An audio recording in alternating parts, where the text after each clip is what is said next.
पास जो टॉपिक है वो कंटिन्यूटी है नसोर सीरीज की, और बहुत ही आम टॉपिक है और जिससे दुनिया बहुत परेशान है, जोड़ों के दर्द के, जिसको सेप्टिक आर्थराइटिस या इन्फेक्शस आर्थराइटिस भी इसको कहते हैं। असल में जो जोड़ों के दर्द हैं उसकी बहुत सारी इकसाम हैं। एक तो जो जोड़ों का दर्द है उसको थोड़ा सा मैं इसको ब्रीफ करता चला जाऊं कि बाद लोग आपके पास आएंगे तो कहेंगे जी मेरे जोड़ में दर्द है, लेकिन आपने लोकेशन से थोड़ा आपको अंदाज़ा होता है और फिर हम उसके टेस्ट से भी अंदाज़ा लगा लेते हैं। बहुत से लोगों के जो पाँव का जो बिग थंब होता है उससे स्टार्ट होता है ना, तो हम ये समझते हैं कि ये कौन सा जोड़ का दर्द है। लेकिन इसकी 3-4 किस्म की अकसाम होती हैं जोड़ों के दर्द की, वो मैं सारी आपके सामने आज रखूँगा कि व्हाट इज़ जॉइंट्स पेन। हम तो सिर्फ मरीज तो ये कहते हैं ना कि जोड़ों का दर्द क्या है, लेकिन उस जोड़ों को दर्द के हम अगर समझ के उसका इलाज करेंगे तो फिर हम बड़े आसान तरीके से उसका इलाज कर लेंगे। हम लेक्चर पे जाने से पहले हमारे पास अफ्रोज़म होंगे। हाँ जी, ये अफ्रोज़म आज जो मेरे पास है इसकी उर्दू ट्रांसलेशन, ये जो हमारे पास अफ्रोज़म है ये 233 है, 233। वो कहता है कि आम वक्फे से आने वाली बीमारियां जिनको इन अंग्रेजी में इंटरमीडिएट डिजीज वो होती हैं जिनमें एक ही नियत की बीमारी की हालत में एक मुनासिब हद मुकर्ररा वक्फे पर दोबारा जाहिर होती है, जबकि इन वक्फों के दरमियान मरीज बगैर मुकम्मल सेहतमंद होता है और ये बीमारी की हालत में एक मुकर्ररा वक्त पर खत्म हो जाती है। इसको बारीकी बीमारियां भी कहते हैं, इनको पेरियाडिक डिजीजेज भी कहते हैं और इसको इंटरमीडिएट डिजीजेज भी कहते हैं। कि इसकी बहुत सारी बीमारी होती है कि कभी सर दर्द जो है जैसे मिग्रेन है, तो वो मिग्रेन का जो सर दर्द होता है वो मुसलसल नहीं रहता, कुछ अर्सा रह के खत्म हो जाता है फिर दोबारा आ जाता है, तो इसको कहते हैं इंटरमीडिएट डिजीजेज, पेरियाडिक डिजीजेज या बारी बारी आने वाले डिजीजेज। ये कैफियत उन बीमारियों में देखी जाती है जो बजाय बुखार के बगैर होती है मगर बाकायदा वक्फा से आ जाती है, यानी मखसूस औकात पर आती है। इसी तरह इन बीमारियों में जिनकी नीयत बुखार वाली होती है, यानी वक्फे से आने वाली बुखार की मुतअद्दिद इकसाम, इनको इंटरमीडिएट फीवर भी कहते हैं, बारी का बुखार भी कहते हैं। अफ्रोज़म नंबर हमारे पास इसके साथ अफ्रोज़म नंबर 234 है। बगैर बुखार के मखसूस और बाकायदा वक्फों से बार बार ज़ाहिर होने वाली बीमारियों की हालतें जिनका अभी जिक्र किया गया है अमूमन एक ही वक्त में किसी एक मरीज में पाई जाती हैं। ये आम तौर पर तो इत्तफाकी तौर पर फैलती है और ना ही वबाई सूरत में इख्तियार करती है। ये हमेशा दायमी बीमारियों में शामिल होती है और ज्यादातर खालस सोरक अमराज से तल्लुक़ रखती है और शाज़ और नाज़र ही इनमें सिफिलिस की मेजज होती है। इनका कामयाब इलाज भी उन्हीं तरीकों से किया जाता है, अलबत्ता बाज़ औक़ात इनकी वक्फा से आने वाली नीयत को मुकम्मल तौर पर ख़त्म करने के लिए दरमियान में सिनकोना की छाल की पोटेंटाइज महलूल की थोड़ी मकदार इस्तेमाल करना ज़रूरी हो जाता है। बस इतना ही। अब ये डिस्कस कर रहा है इस अफ्रोज़म में, दोनों अफ्रोज़म में, कि वक्त मुकर्रर पे आने वाली डिजीज, और इसका पैटर्न जो है ना ये बड़ा डिफरेंट होता है कि बाद दफा कोई बुखार भी वक्त मुकर्रर, जैसे मलेरिया का बुखार होता है वो एक वक्त मुकर्रर पे आता है। इसलिए बाद लोगों को एलर्जी होती है, वो भी ये भाई हर साल मुझे मौसम बहार में एलर्जी हो तो वो भी वक्त मुकर्रर पे होती है। तो ये आपको जब उसने चाइना सिनकोना को प्रूव किया था, चाइना जो हमारी मेडिसिन है उसमें भी बारी लगती है, उसमें भी बारी का बुखार होता है, तो वही इसमें उस दवाई का भी जिक्र कर रहा है सिनकोना का कि वक्त मुकर्रर पे सिनकोना जो है उसको ब्रेक करती है। हमारे पास वक्त मुकर्रा पे ब्रेक करने वाली बहुत सारी दवाइयां हैं। मसलन आपके पास ट्यूबरकुलोनियम है, जो ट्यूबरकुलोनियम है वो भी बार बार चीजें लोड कर आती हैं, ठीक हो जाती हैं, फिर लोड के आ जाती हैं। हमारे पास एक और दवाई है जिसको कहते हैं सिड्रॉन। तो सिड्रॉन भी आपकी ये मकर्रा पे चीजें जो टूट कर आने वाली होती हैं ये खत्म हो जाती है। मसलन आपके पास एक दवाई है लाइकोपोडियम। तो लाइकोपोडियम का कौन सा टाइम होता है? 4 से 8 बजे तक आती है, फिर खत्म हो जाती है। इसका मतलब है कि लाइकोपोडियम वक्त। इसी तरह नेट्रोम्योर का क्या टाइम है? सुबह का टाइम होता है। इसी तरह आर्सेनल का क्या टाइम है? रात 1 बजे के बाद का, फिर वक्फा हो जाता है, फिर 1 बजे के बाद दूसरे रात को फिर आ जाती है। इसी तरह काली कार्ब का क्या टाइम है? सुबह 5 बजे का टाइम उसका पक्का है कि वो सुबह 5 बजे जो ही होंगे तो मरीज को जो भी तकलीफ होगी बढ़ जाएगी, और फिर वो टाइम जब खत्म हो जाएगा। तो इस नैयत पे असल में आपको ये वो याद कराना चाहता है, वो बावर कराना चाहता है कि आप जब वक्त मुकर्रा पे और या बारी बारी लोड वाली उनको इस अंदाज में आप डील करें। और आपके मटीरियल मेडिका में ऐसी बेशुमार दवाइयां हैं, जैसे लेक्सिस है। लेक्सिस की जो रेस्पिरेटरी डिजीज है या जैसे एलर्जी है वो मौसम बहार में हमेशा आती है। जो स्नेक, अक्सर स्नेक बाइट, जितने भी स्नेक बाइट्स होते हैं, स्नेक पॉइजन हैं, ये भी वक्त मुकर्रा पे आते हैं। जैसे सांप का जो जहर है, जब लेक्सिस है, ये सुबह देखें तकलीफ ज्यादा उठाता है, बाकी सारा दिन ठीक। जैसे मेंसेस से पहले औरतों को इसकी तकलीफ ज्यादा होगी, बीच में सारा ठीक रहेगा। इसमें कुछ दवाइयां हैं जो आपके डिस्चार्जेस से उनको फायदा होता है, और कुछ दवाइयां हैं जिनको डिस्चार्जेस से इजाफा हो जाता है। मतलब चाइना को डिस्चार्जेस से, तो ये भी वक्त मुकर्रा है कि एक ऐसी, तो एक हमारे पास बहुत लंबी सीरीज है मेडिसिन की जो, और बहुत सारी डिजीजेज ऐसी हैं जो वक्त मुकर्रा पे और बार बार लौट आती हैं। इस फ्रोजन का मकसद ये है कि आपको इन डिजीज से भी नहीं घबराना चाहिए, वो आपको हर तरह से बीमारियों को समझने की और उसको ठीक करने के लिए आपको प्रोग्राम दे रहा है। तो इसके लिए बाकायदा उसने ये फ्रोजन ऐड किया है कि जब बारी की चीजें आती हैं या बारी के बुखार आते हैं या बारी में डसी है, बहुत ज्यादा माइग्रेन बारी में आता है, लोग आपको कैसे, अब देखें जैसे साइकोसिस है, जैसे सिफिलिस है। अब सिफिलिस का मरीज क्या होगा? जो ही राहत पड़ेगी, वक्त में करा, जो ही राहत पड़ेगी तकलीफात शुरू हो जाएंगी, जो ही दिन चढ़ेगा तो बेहतर हो जाएगा, जो ही दिन चढ़ेगा तो साइकोसिस की तकलीफात बढ़ जाएगी। आपको पता है कि बेशुमार ऐसी चीजें हैं, जैसे आपका आयोडीन है, तो जो ही चांद पीक पे होता है 14वीं का, जब 13वीं 14वीं पे चांद जाता है तो उसकी तकलीफात बढ़ जाती हैं आयोडीन की। इससे बहुत सारी दवाइयां हैं जो वक्त मुकर्रा पे आने वाली है। सिड्रॉन इसको तोड़ती है, पॉइजन नेट्रोम्योर की भी वक्त मुकर्रा पे दिन को उसका टाइम होता है। इसी तरह अच्छा एलिबोरस का भी टाइम जो है, जो लाइकोपोडियम का टाइम है, ये एलिबोरस का भी टाइम है 4 से 8 बजे तक तकलीफात उठाता है ये। तो कहने का मकसद यह है कि आपको एंटीसोरिक से भी इसको, और बाद देखें वो कहते हैं सिफिलिस के साथ भी मिक्स हो सकती है। इसका मतलब सिफिलिस के साथ मिक्स हो सकती है, तो इसका मतलब ये है सोरा और सिफिलिस मिक्स हो जाते हैं, तो सोरा और साइकोसिस भी मिक्स हो जाते हैं। ट्यूबरकुलोसिस का भी खासा है कि वो वक्त मुकर्रा पे और लोड करने वाली चीजें। तो ये हमारा आज का फ्रोजन थे 2, और इसके ऊपर आपको ध्यान देना चाहिए, और बड़े आम फ्रोजन है। ठीक है जी, आगे चलते हैं जी टॉपिक पे। देखिए जी, दुनिया जो परेशान है, रूमेटोलॉजी में बहुत परेशान है, और दूसरे सिस्टम भी जो रूमेटोलॉजी है या जोड़ों के दर्द है या हड्डियों के दर्द है, इससे बहुत परेशान है।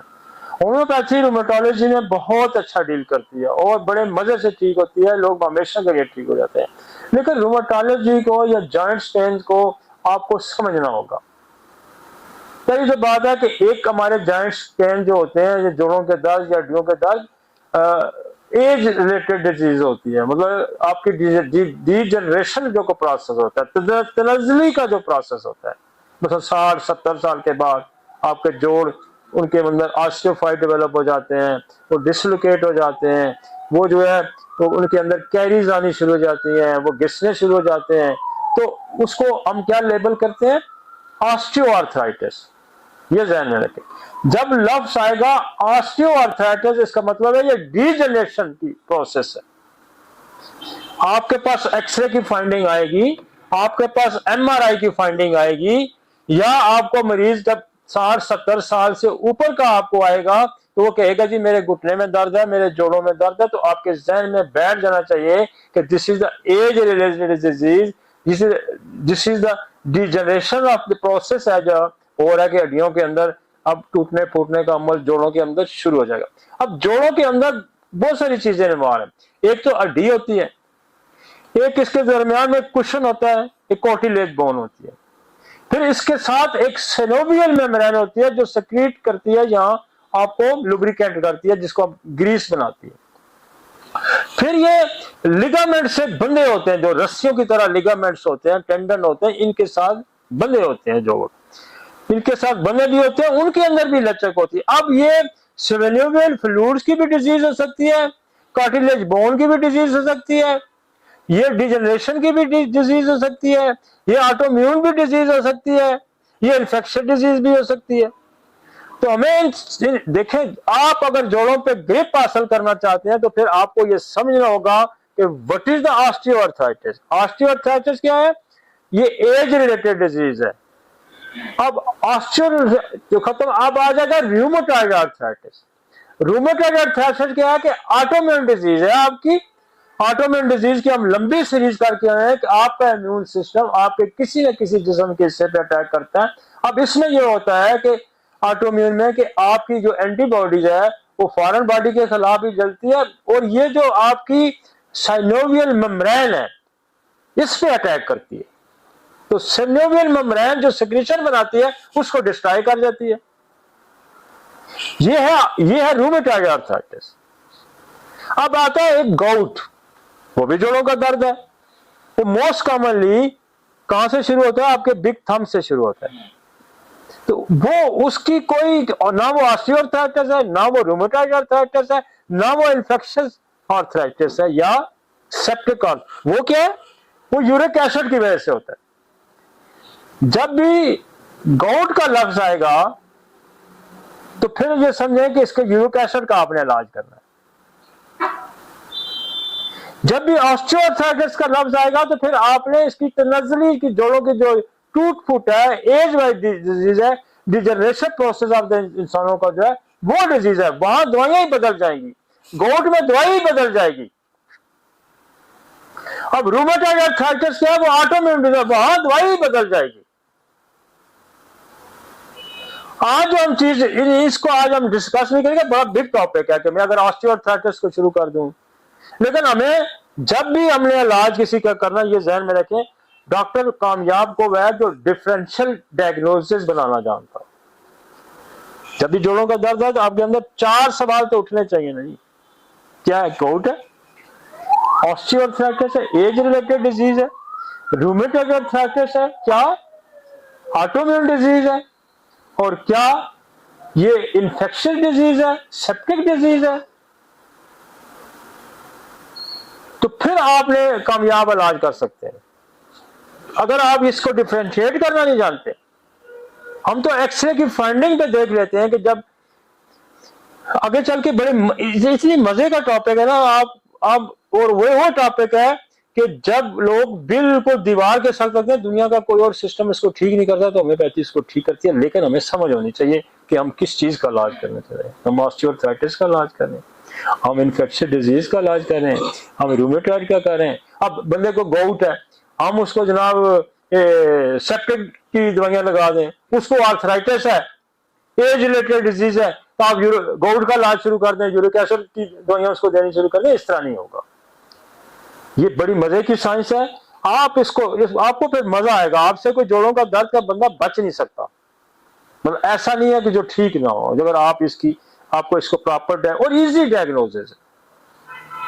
मोस्ट कॉमनली जब अंगूठा सूजा हुआ बंदा का आता है तो एकदम आपको ध्यान चाहिए इसको गाउट है। आप यूरिक एसिड का टेस्ट लिख लें और उसकी दवाइयां जो है होती हैं, जैसे आर्टिका यूरोन है, लीडम है, वो आप दे दें, वो ठीक हो जाएगा। मैं इन डिटेल इसलिए इसको नहीं जितना डिस्कस कर रहा गाउट को, ऑस्टियोआर्थराइटिस के लिए हमारा ये टॉपिक हम हो सकता है अगली सीरीज इस पे कर ले। लेकिन आज जो हम करने जा रहे हैं वो हम सेप्टिक आर्थराइटिस करते हैं। सेप्टिक का दूसरा नाम क्या है? Infectious arthritis. दोनों तरफ से आप इसका नाम यूज कर सकते हैं। आप सेप्टिक भी कर सकते हैं। सेप्टिक कहाँ होता है? जहाँ कोई बैक्टीरिया होता है, जहाँ कोई वायरस होता है, जहाँ कोई फंगल होता है, पैरासाइट होता है, तो वो उसको कहते हैं हम, ये यहाँ सेप्टिक है, ये इन्फेक्शन है। ठीक हो गया जी? इतना समझ आ गई जी? इस स्लाइड को हम बड़ा जरा करें। आज जो मेरा टॉपिक है वो बेसिकली सेप्टिक आर्थराइटिस है, लेकिन हमें ये बाकी जो आर्थराइटिस है, जहां लफ्ज आर्थराइटिस आएगा, इसको हमें जरूर समझना है। उधर से जी आ गया, उधर से। अच्छा, इसकी सिम्टम क्या होती है? इसकी ज्यादा तो हम सिम्टम से पकड़ते हैं ना, क्या हो गया। अब इसकी सिम्टम क्या होती है कि इसके अंदर रेडनेस होगी, जोड़ के अंदर गर्म होगा और साथ बुखार होगा। जब भी बुखार हो जोड़ के दर्द में, तो आप समझ लें कि इन्फेक्शन है, आप समझ लें कि सेप्टिक है। सुर्खी है, गर्म है और बुखार है और एक्सट्रीम डिस्कम्फर्ट है, मतलब बंदा डिस्कम्फर्ट है, सुकून ना लेटे हुए ना बैठे हुए किसी सूरत में उसको, दिस इज डिस्क और जॉइंट स्वेल है।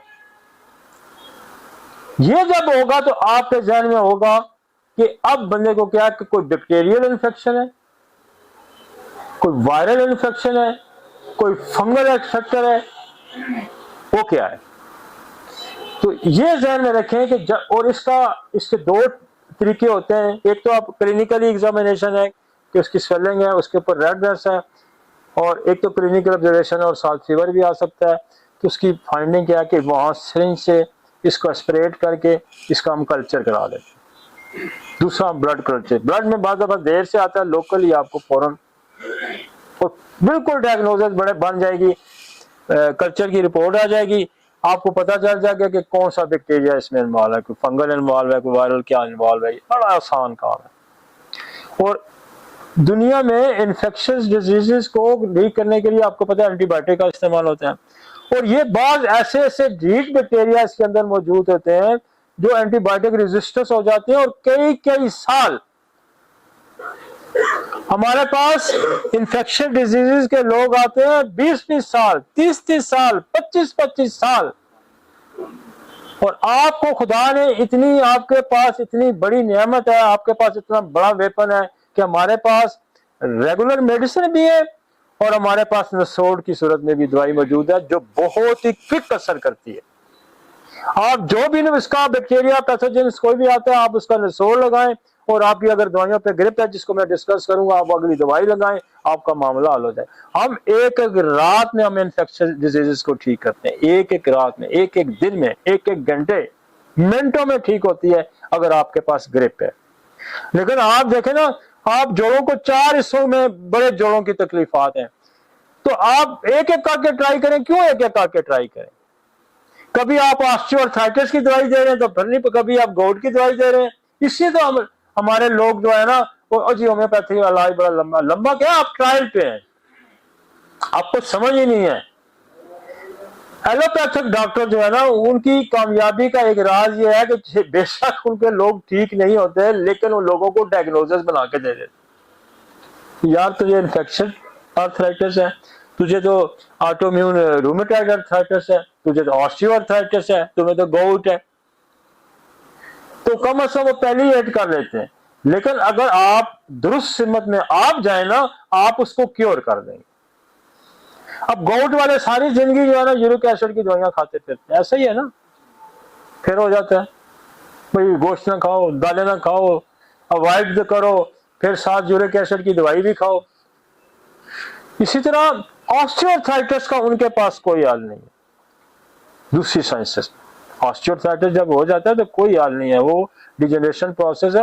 वो कहते हैं अब इसके साथ यही है कि आप पेन किलर खाएं, आप कुर्सी बैठ कर नमाज पढ़ें, आपने वॉक नहीं करनी, तो वो आपको मैनेज कैसे करते हैं, आपकी मूवमेंट को रिस्ट्रिक्ट करके आपको मैनेज करते हैं, और साथ पेन किलर लगाई रखते हैं।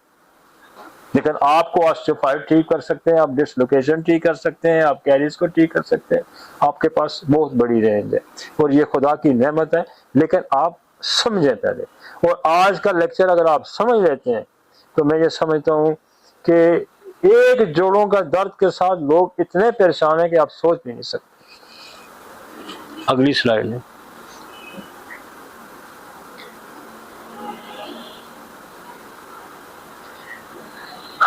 आपको एक और तरीके से also knows as an infection arthritis is caused by the bacterial, इतना आपको समझ लेना मुझे कि जब भी इन्फेक्शस या इन्फेक्शन आर्थराइटिस आगा तो उसकी कॉज क्या होनी चाहिए आपके ज़हन में होनी चाहिए। बैक्टीरिया हो सकता है, फंगल हो सकता है और वायरल इन्फेक्शन हो सकता है। ठीक हो गया जी।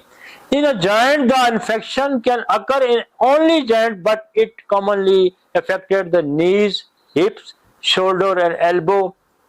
Prominent treatment is essential to prevent the infection from the causing permanent damage to the joint. अगर आप इसको ठीक नहीं करते तो ये आपके जो जॉइंट है उसको परमानेंटली डैमेज कर सकता है। आई समझ जी।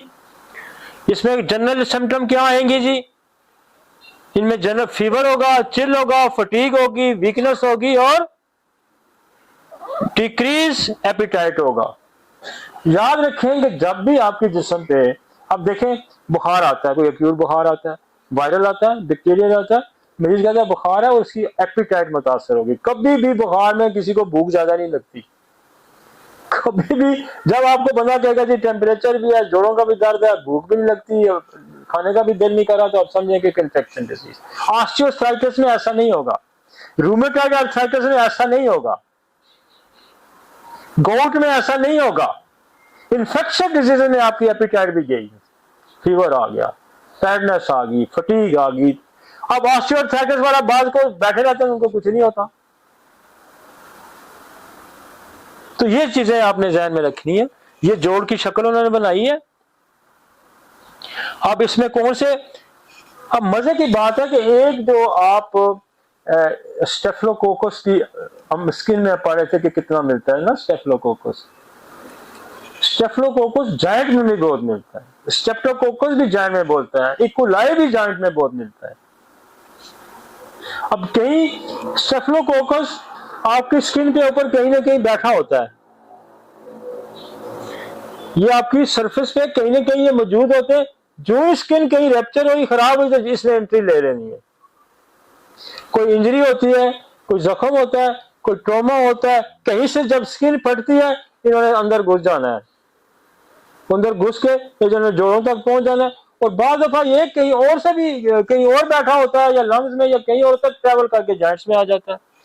तो ये जॉइंट इन्फ्लेमेशन है, स्टेफलोकोकस है और इकोलाई है। आगे चलते हैं। इसमें भी देखें क्या है, फीवर है, चिल है, फटीग है, वीकनेस, डिक्रीज है, सीवियर जॉइंट पेन है, वर्स विद मूवमेंट है। अब जब आपका जोड़ सूज गया, उसके अंदर इन्फ्लेमेशन होगी, तो फिर आपकी मूवमेंट तो रिस्ट्रिक्ट होगी, तो आप चल नहीं सकते। याद रखें कि जब भी इन्फेक्शस डिजीजेज होंगी तो क्या होगा, जोड़ सूजेगा, उसके अंदर पानी पड़ जाएगा। अब जोड़ का चूंकि जो आपकी फ्लेक्सिबिलिटी है, जो चलना है, उसके अंदर एक ग्रीसिंग होती है और फिर आप जोड़ के अंदर कुशनिंग है और वो आप इजीली मूव करते हैं। वो जब स्वेल करेगा तो उसकी मूवमेंट को रिस्ट्रिक्ट, आप ये ध्यान में रखें कि जब भी इन्फेक्शन डिजीज होगी आपकी मूवमेंट रिस्ट्रिक्ट होगी। आपको ऑस्टियोआर्थराइटिस होता है, आपको कोई और भी बात, तो हमारे पास मोडेलिटी आती है जॉइंट में, उसमें लोगों को बाद दफा चलने से दर्द ठीक हो जाता है, यहाँ चलने से हमेशा बढ़ेगा। Severe joint pain that works with the movement, swelling of the joint, warmth and redness around the joint, उसके अंदर swelling होगी, redness होती, और जब वो जोड़ को आप हाथ लगाएंगे ना तो आपको ऑस्टियोआर्थराइटिस वाले का गर्म जॉइंट नहीं होगा, याद रखिए। आप हाथ रखेंगे गर्म है, इसका मतलब इन्फेक्शन है, रेडनेस है, इन्फेक्शन है, मूव नहीं कर सकता, इन्फेक्शन है। समझ आ गई जी। आगे चलते हैं।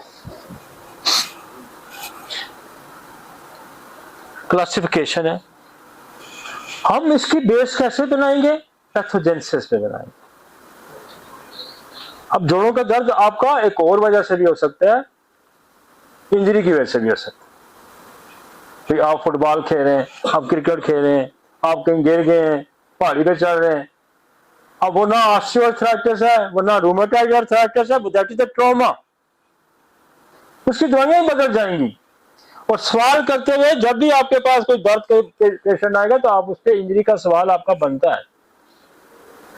इसको तो आपने, जब आपका बंदा आता है, देखो एजेड बंदे को, 60-70 साल के बंदे को भी इन्फेक्शियस आर्थराइटिस हो सकता है, लेकिन उसका जोड़ सूजा हुआ नहीं होगा, ये ध्यान रखें।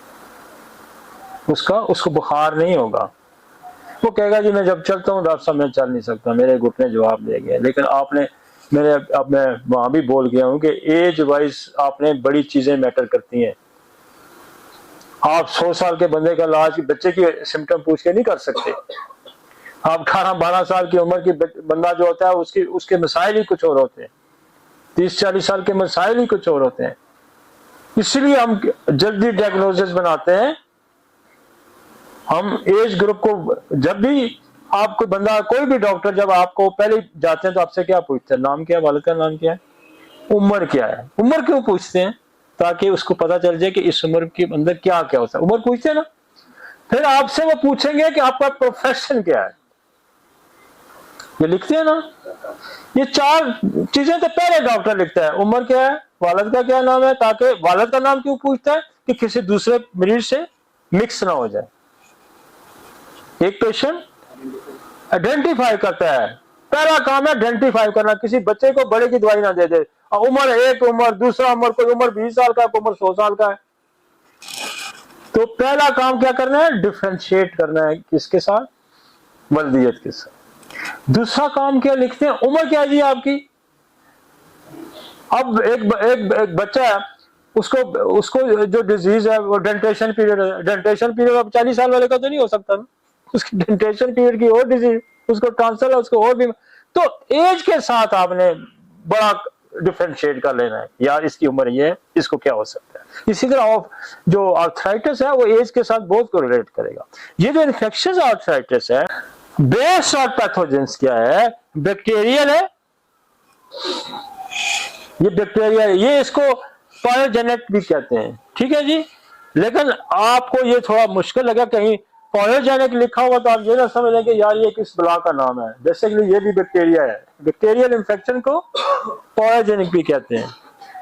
तो most common cause rapidly destructive, और ये क्या होता है कि ये फिर कुछ अरसे बाद वहां डिस्ट्रक्शन कर देगा। देखिए जब आपका बैक्टीरिया वहां ग्रोथ करना शुरू करेगा तो क्या करेगा?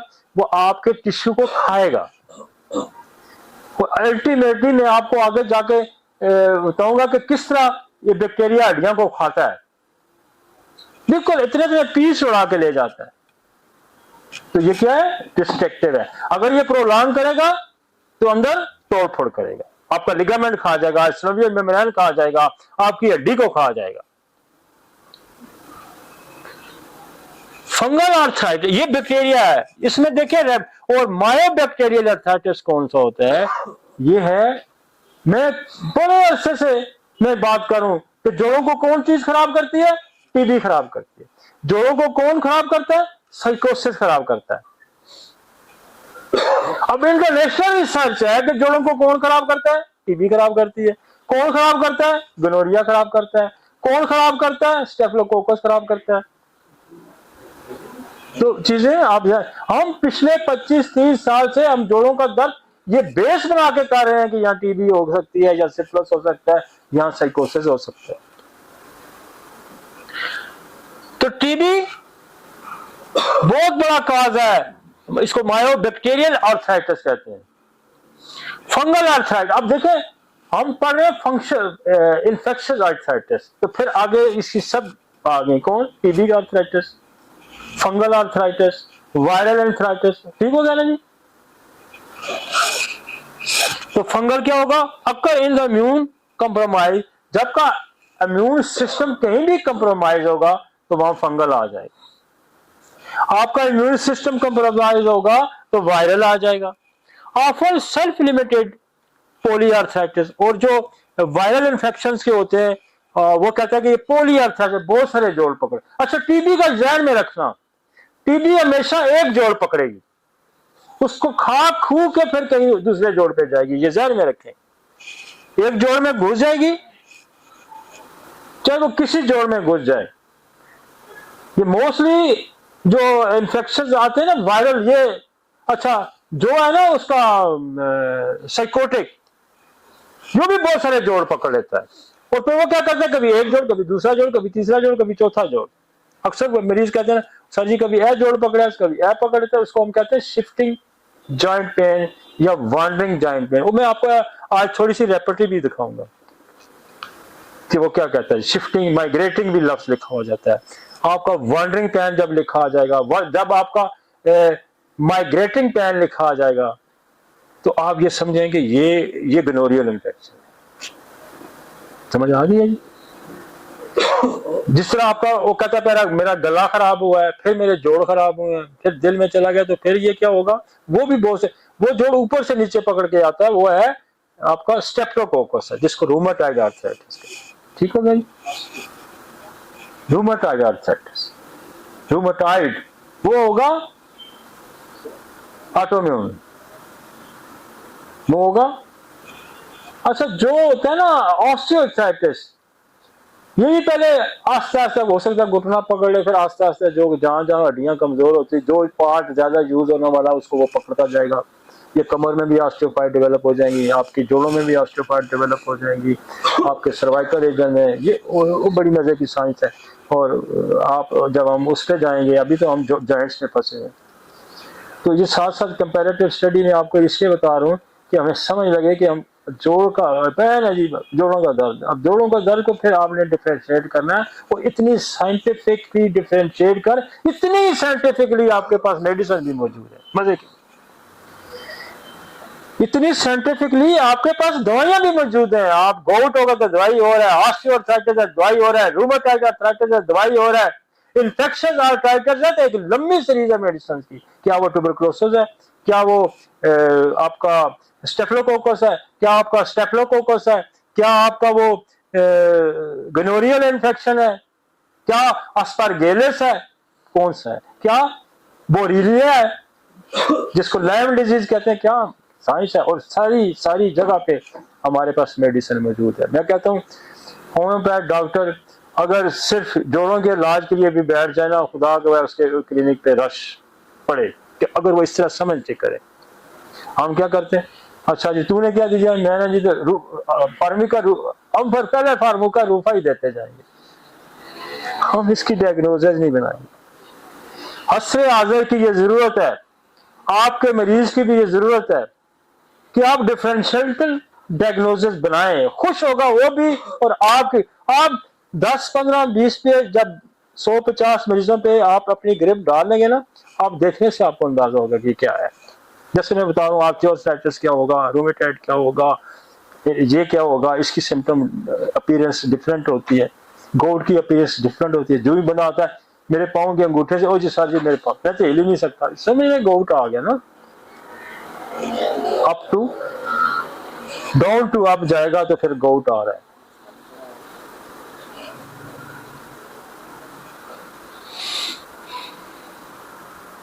अब इसमें उसने कहा है कि क्लासिफिकेशन क्या है।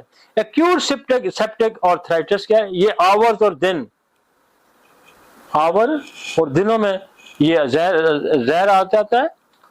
आगे चलते हैं, यूजुअली ये बैक्टीरियल होता है। सब एक्यूट क्या होता है, सेप्टिक आर्थराइटिस क्या, अब सब एक्यूट से थोड़ा क्रॉनिक के दरमियान में आ गया। सब एक्यूट क्या हो गया, क्रॉनिक हो गया, सब एक्यूट गया, सेप्टिक आर्थराइटिस कौन है, वीक्स जिसको हफ्ते हो गए। टीबी फंगल लाइम भी एक बैक्टीरिया है, और जिसका हम आपके जिक्र जिससे मैं कहा कि बोरीलिया, ये लाइम का बैक्टीरिया है। ये मैं इससे पूछ रहा था रिजवान से, मैं कहा यार ये आपका नसोड है, तो कहते हैं ये हमारे पास ये है। ये सुना भी नहीं होगा किसी ने, ये पढ़ा भी नहीं होगा किसी ने, सोचा भी नहीं होगा कि ये बैक्टीरिया भी है। ये पूरा इस बैक्टीरिया का जो काम है, जो खराबी पैदा है, उसके लिए बाकायदा एक नाम दे दिया गया जिसको कहते हैं लाइम डिजीज, जिसको कहते हैं लोग ये जो हम निसोड़ की सीरीज कर रहे हैं, मैं ये खुद मुझे बड़े बड़े निकाशाफ हो रहे हैं। आप यकीन माने, हमें इसको स्टडी करते हुए, इसको बताते हुए एक मजा आ रहा है, और हम एक नई साइंस की दुनिया में जा रहे हैं। होम्योपैथी एक नई साइंटिफिक अप्रोच लेकर हेल्थ के सिस्टम में दाखिल हो रही है। जब हम इसको निसोड़ सीरीज हम कर रहे हैं, तो मैं बहुत एंजॉय कर रहा हूँ उसको, और खुद बड़ी बड़ी नई चीजें आपको मिल रही हैं। हमने एक बैक्टीरिया है, वो सॉरी वो पैरासाइट टाइप उसका है। आप यकीन माने, मेरे पास कोई 10 साल 15 साल फंसे जो आइडाइटिस सिस्ट जो लिवर में बनती है ठीक हो गए। एक्नोकोक्सी आज भी मैंने किसी दोस्त को दी है। तो ये आप देखें ना, नई नई चीजें आपके अंदर निकल रही हैं। ये पूरी पूरी डिजीज लेकर रही हैं, पूरी पूरी डिजीज लेकर रही हैं। अच्छा, रूट्स ऑफ इन्फेक्शन क्या है? बाद दफा वो कहता है कि ब्लड में होता है, और बाद दफा ब्लड से स्प्रेड होके तो ब्लड में होगा ना, ब्लड में कहीं एंट्री होगी, किसी जगह कोई टीका लग गया, कोई और चीज होगी, कोई तो कंप्रोमाइज हुआ, आपका माउथ अल्सर कंप्रोमाइज हो जाता है। आप ओरल किसी और खाने से, एक दूसरे बर्तन के खाने से भी आपको चीजें शिफ्ट हो जाती हैं। ओरल एक्टिविटीज सेक्सुअल एक्टिविटीज से भी शिफ्ट हो सकती हैं। तो वो कहते हैं कि पहले ब्लड में जाती है, थ्रू ब्लड भी आ सकता है। तो ब्लड सर्कुलेट करके जोड़ों में आएगा ना, तो थ्रू ब्लड भी आ सकता है, और डायरेक्ट भी जा सकता है कि कोई ट्रॉमा होता है, इंजरी होती है। अक्सर डर होता है कि इसलिए कहते हैं कि जब इंजरी होती है तो उस जख्म को एक्सपोज नहीं रहने, इसको बैंडेज करके रखते हैं कि कहीं से ये घुस ना जाए। और अक्सर बेचारे को चोट लगती है, और जो ही किसी अस्पताल में जाता है वहां से ही मिल जाता है, 2-4 बैक्टीरिया वहां से ही लेके आ जाता है। तो जेनेटिकली जब भी आपका देखें ना, आपका रोड इंजरी जब हो जाती है, तो आपको फौरन रोड इंजरी में क्या होता है कि आपके अंदर टेटनस का वो बैक्टीरिया दाखिल हो जाता है, टेटनाई। तो इसलिए फौरन जो जिसकी रोड इंजरी होती है उसको कहे फौरन टेटनस का इंजेक्शन लगाएं। आपके पास टेटनस मेडिसिन मौजूद है, आपके पास आर्निका मौजूद है, आपके पास लीडर मौजूद है, ये सारी एंटी टेटनस है। और टेटनस का भी निचोड़ आ गया कि जो ही इंजरी हुई, और ये टेटनस का जो जरासीम है, टेटनस ये कहां पलता है? ये गोबर में पलता है। हाँ, ये कहीं भी ऐसा होता है कि कोई जानवर गुजरा, उसने वहीं गोबर किया, वहां ये पैदा हो जाता है, और फिर आप गिरते हैं तो वहां से इंटर हो जाता है। तो आप हमारे पास तो जितनी भी रोड इंजरीज आती हैं, या रोड इंजरी बल्कि जंगलों में तो ज्यादा इन्फेक्शन के चांसेस होते हैं। जब गिरते हैं तो वहां तो जानवर भी इतना फैला होता है, वहां गोबर बहुत फैला होता है। तो हम तो पहले आर्निका भी बड़ा एंटी टेटनस है, आपका लीडम पाल है, आपके पास आइपेरिकम है, आपके पास पायरोजीनम है। लेकिन अब तो मजे की बात है कि टेटनस का निचोड़ भी आ गया। रिस्क फैक्टर क्या है? एक्सट्रीम ऑफ एज जो होती है ना, वो इम्यून सिस्टम कंप्रोमाइज हो जाती है, इनके यहाँ ज्यादा चांसेस होते हैं इन्फेक्शियस डिजीजेस के। प्री एग्जिस्टिंग जॉइंट डिजीज, कोई पहले तो जॉइंट की डिजीज है, ये ध्यान में रखें कि जो बंदा ताकतवर गिरता है ना, तो जो चीजें जो बंदे उसके नजदीक कभी नहीं आते, वो भी 2-4 थप्पड़ मार देते हैं। ये हमारा सब गिरा हुआ है, ये लॉ ऑफ नेचर है। और जब आपका पैरासिट डिजीज मिले तो बैक्टीरिया, क्योंकि वहां आगे गलने सड़ने का अमल रेजिस्टेंस कम हुई होती है, वो भी जा घुसता है। तो जहां ऑलरेडी कोई डिजीज मौजूद होगी, ये ऊपर से जाके जाओ। क्रॉनिक किडनी डिजीज, जिन लोगों को किडनी की डिजीज है पुरानी, उनके अंदर भी इंफेक्शन आ सकते हैं। इम्यूनोकॉम्प्रोमाइज, स्टीरॉइड, HIV, IV ड्रग्स जो यूज करते हैं, ये ध्यान में रखें। IV जो ड्रग्स यूज करते हैं, जेट के जरिए जो ड्रग्स यूज करते हैं, वहां छोटी सी भी जगह होगी ना, वहां से भी घुस जाएगा। तो पंक्चर होता है ना, IV यूज करते हैं तो स्किन पंक्चर होती है, ये वहां से घुस जाए।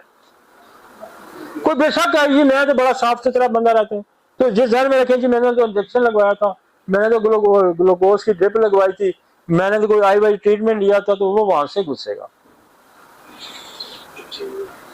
आईवी ड्रग यूज हो गया, HIV हो गया, स्टीरॉइड्स का जो यूज हो गया, रिसेंट जॉइंट सर्जरी कोई हुई हुई है तो उसके अंदर इसके चांसेस बढ़ जाते हैं।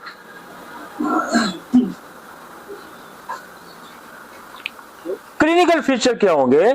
Acute pyogenic arthritis, acute pyogenic arthritis bacteria का जो होगा, उसमें क्या होगा? सेप्टिक अर्थराइटिस और bacterial arthritis. Sudden onset severe joint pain, वो पता कहता मैं तो अभी ठीक था जी, पता एकदम ही दर्द शुरू हो गया। वार्मथ, स्वेलिंग और अर्थीमिया, फीवर है, joint held in fix position, कि जोड़ जो है फिक्स पोजीशन हेल्ड हो जाएगा, कि उसको मूव करना मुश्किल हो जाएगा, जोड़ सुर्ख हो जाएगा, बुखार हो जाएगा, मूवमेंट रिस्ट्रिक्ट हो जाएगी। तो आप ये समझें बाकी दर्दों में ऐसा नहीं होगा, इसमें आप समझें कि फीवर आ गया, रेडनेस आएगी, स्टिफ हो गया, स्वेल हो गया, पानी पड़ गया, ये समझे फिर इन्फेक्शन आ गया। Joint held in the face, usually monoarticular knee joint most common, और ज्यादा जो कह रहे हैं कि इसका नी जॉइंट ज्यादा पकड़ा जाता है। अक्सर लोग जब आते हैं ना इन्फेक्शन डिजीज, को घुटना पकड़ा होता है। नेक्स्ट,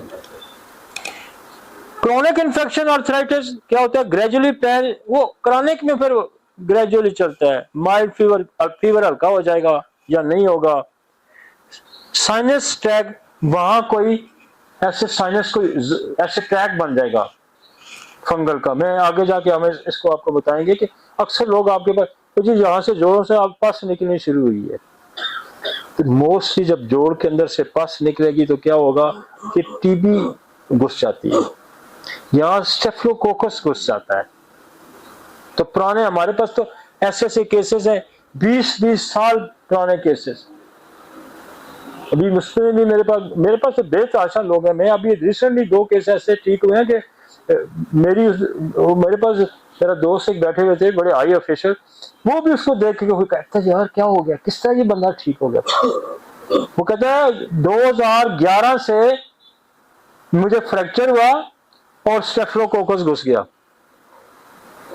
2011 से आज 2025 हो गया, दुनिया जान की दवाइयां खा। मेरे पास 3 महीने में पूरा नी से लेके एंकल तक पूरा जॉइंट इन्वॉल्व था, अब से इतना सारा सिक्का रह गया, सारा हील हो गया, सब भी हील हो गया, सिर्फ उस हिस्से पे थोड़ा सा रह गया। एक और बंदा कहता है मुझे 2006 से है, उसको हमें 6 महीने लगे और उसने कहा कि अब पहले मैं वॉक नहीं कर सकता, मैंने दौड़ना शुरू कर दिया। कितनी मजे की बात है। That is a staphylococcus.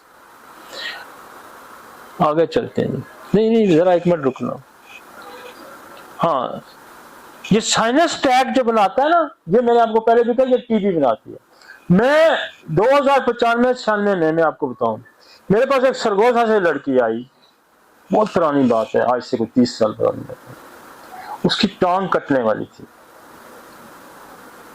तो मैं उसका इलाज 6 मंथ किया था और उसकी टांग बच गई थी। मैं उस वक्त भी एंथ्रेक्सिनम, बेसिलिनम, ग्रेफाइट सिलेशिया का इस्तेमाल करता। आज से 30 साल पुरानी में बात आपको बताऊं।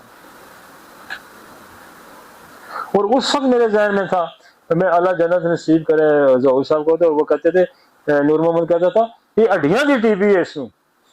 क्या कमाल अप्रोच है। बंदे ने टीबी भी पड़ी, कहते हड्डियों की टीबी है जो रिश्ती रहती है, खत्म ही नहीं होती। आज मेडिकल साइंस इस बात को तस्लीम, किसी को घर में गुमान भी नहीं था कि हड्डियों की टीबी रिश्ती रहती है। जो आप कहता था हड्डियों की टीबी है, बड़ी लंबी रिश्ती। और मैं आपको बताऊं कि उस बच्ची के अंदर से इतनी लंबी एक गली सड़ी बोन, जब उसका इंफेक्शन ठीक होने लगा, इतनी लंबी बोन खुद ही गिर गई निकल के, यूज पिक करके, और बाकी जख्म भी लग गया। नेक्स्ट, तो इतने क्रोनिक किस्म की चीजें होम्योपैथी ठीक करती है जी। आप इसको सरसरी ना ले, आप इसको समझे तो सही। हमने जब इंट्रैक्शनम इस्तेमाल करनी शुरू की थी 93 और 94 में, पाकिस्तान के किसी स्टोर में अंतरक्ष, आप तो खुशकिस्मत है, आपको दवाइयां मिल रही हैं। आप यकीन करें, मैं कराची तक गया, मैं लाहौर तक गया, मुझे अंतरक्ष नहीं मिली। फिर मैंने डोलिसस की मंगवाई CM में, फिर मैंने नूर मोहम्मद का बेटा डॉक्टर रशीद होते थे, उनके पास एक शीशी पड़ी थी, क्योंकि उनके स्टोर में लोग जाते नहीं थे, वो रियायत नहीं करते थे, पूरी चार्ज पेमेंट 5%, 1% भी वो बंदा नहीं छोड़ता। अभी भी हो जाएगा, मेरा 95 ईयर एज उनकी है, 1% भी वो बंदा छोड़ता नहीं था। और उसके पास बड़ी रेयर दवाइयां थी। मैंने कहा जी एंथ्रेक्सिन, कह रहा है मेरे पास। मैं कहा यार मैं तो लाहौरों मुड़ा है। कहना मेरे पास है, एक शीशी है, लेकिन दूंगा इस शर्त पे कि कतरे मुझे भी साथ दोगे। इधर ही खोलूंगा, पहले मुझे भी कतरे, खोली उसने नहीं, गौर करें कि उसके पास पड़ी हुई थी। उस वक्त मेरा ये जो 1 की शीशी को 18-19 रुपए की मिलती थी, 30 जो है 9-10 रुपए की मिलती थी। उसने 18-19 रुपए की शीशी नहीं खोली। शायद पहले भी कोई गया हो या ना गया हो, तो हो सकता है उसने कतरे मांगे, तो उसने कहा मैं नहीं देता, तो उसको दी ना उसने। कहता है एक शर्त मैं दूंगा कि मुझे कतरे भी दोगे। तो मैंने कहा यार लास्ट शीशी से मैं शीशी, मैं कह रहा तू देखना ले, जितने मर्जी डाल ले। तो मैं आज से 30 साल पहले हम एंथ्रेक्सिनम का इस्तेमाल कर रहे हैं। और सच्ची बात है, मैं गुमान में नहीं था एंथ्रेक्सिनम कोई दवाई होगी। ये भी हमने नूर मोहम्मद से ली है। उसको अंदाजा लगाओ कि आज से 40-50 साल पहले भी वो एंथ्रेक्सिनम का इस्तेमाल कर। और आज ये मैंने एंथ्रेक्सिनम लोगों को इंट्रोड्यूस कराई पिछले 25-30 साल से, तो एंथ्रेक्सिनम इस्तेमाल होने, ये कभी किसी क्लिनिक पे थी ही नहीं। तो जब आपके पास एंथ्रेक्सिनम ही नहीं है, तो आपने कौन सा ये वीपिंग जो वुंड्स है आप ठीक करने की सलाहियत रखते हैं? भाई आप तो सलाहियत ही नहीं रखते। हम तो एंथ्रेक्सिनम उठा के कहाँ यूज करते हैं। आप अगर कभी जाके एंथ्रेक्सिनम को आपको पढ़े, आपको मजा आ जाएगा। और जिस किसी ने पढ़ी भी होगी, तो किसी से पूछा भी होगा, उसका आज वो इस्तेमाल ना करी, मारा जा सकता। ये तिल्ली के कैंसर से बनती है एंथ्रेक्सिनम। और मैं कहता हूँ ये होम्योपैथी के लिए और मरीजों के लिए जिनके इन्फेक्शन, जिनके दिल के भी मसाइल है, ये उनके लिए खुदा की तरफ से एक रहमत है। अब कॉमन पैथोजेनेसिस क्या है जी? स्टेफिलोकोकस, स्ट्रेप्टोकोकस और ग्राम नेगेटिव बेसिलाई। ये ग्राम पॉजिटिव होते हैं, एक ग्राम नेगेटिव होते हैं। जो जब आप टेस्ट कराते हैं तो उसमें लिखा होता है कि ग्राम नेगेटिव कौन है, तो ग्राम पॉजिटिव है। चलें आगे चलते हैं। Common pathogenesis, young adult sexually active. कौन सा? जब बच्चा सेक्सुअली एक्टिव 12-13 साल का होगा। मैं वहां भी बोल के आया कि मेरे शहर में के, और अब तो मेरे रूरल एरिया में भी बड़ी बीमारी है जिसको हम कहते हैं विनल सेक्सुअल ट्रांसमिटेड डिजीज, जिसमें मोस्ट कॉमन जो है पहले होती थी गनोरिया होता था, सिफिलिस होता था, अब तो और बड़ी हो गई, कुलाई हो गया आपका, क्लैमिडिया बहुत ज्यादा सेक्सुअल ट्रांसमिटेड है, बहुत सारे चीजें सेक्सुअल। पहले बहुत कॉमनली सेक्सुअल ट्रांसमिटेड क्या होता था? गनोरिया होता था। तो वो कहता है यंग अडल्ट। ठीक है, यहां भी आपको एज नजर आएगी। जब नाइजेरिया आएगा, जब गनोरिया आएगा, तो किस एज का बच्चा तो नहीं सेक्सुअल एक्टिविटी, उसको तो नहीं हो सकता ना, या तो वो माँ बाप से इनहेरिट करेगा। तो आप उसको तो लेबल नहीं कर सकते ना। हो सकता है माँ के पेट से 2-4 ले आए हो, लेकिन सारे बच्चे तो नहीं है। ये वेल स्टोर द जो आपकी प्यूबर्टी एज होती है, बालक होते हैं, तो फिर आप सेक्सुअल एक्टिविटी में जाते हैं, तो फिर ये सेक्सुअल ट्रांसमिटेड डिजीज है गनोरिया, इसलिए उसने यंग अडल्ट लिखा है। गोरों ने बड़े जबरदस्त काम किए हुए हैं।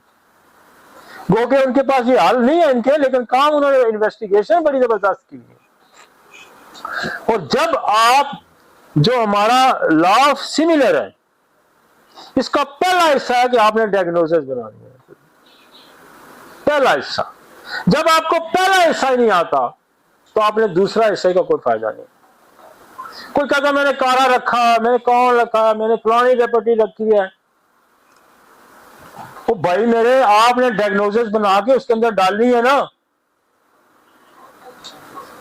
वो कोई वली पैगंबर तो नहीं उसके अंदर प्रोग्राम के अंदर बैठा हुआ। आपने जो उससे मांगना है उसने आपको निकाल के बाहर फेंकता है। क्यों जी? उसने खुद से तो कुछ नहीं देना। आपकी केस टेकिंग ही सही नहीं है, आपकी अप्रोच ही सही नहीं है।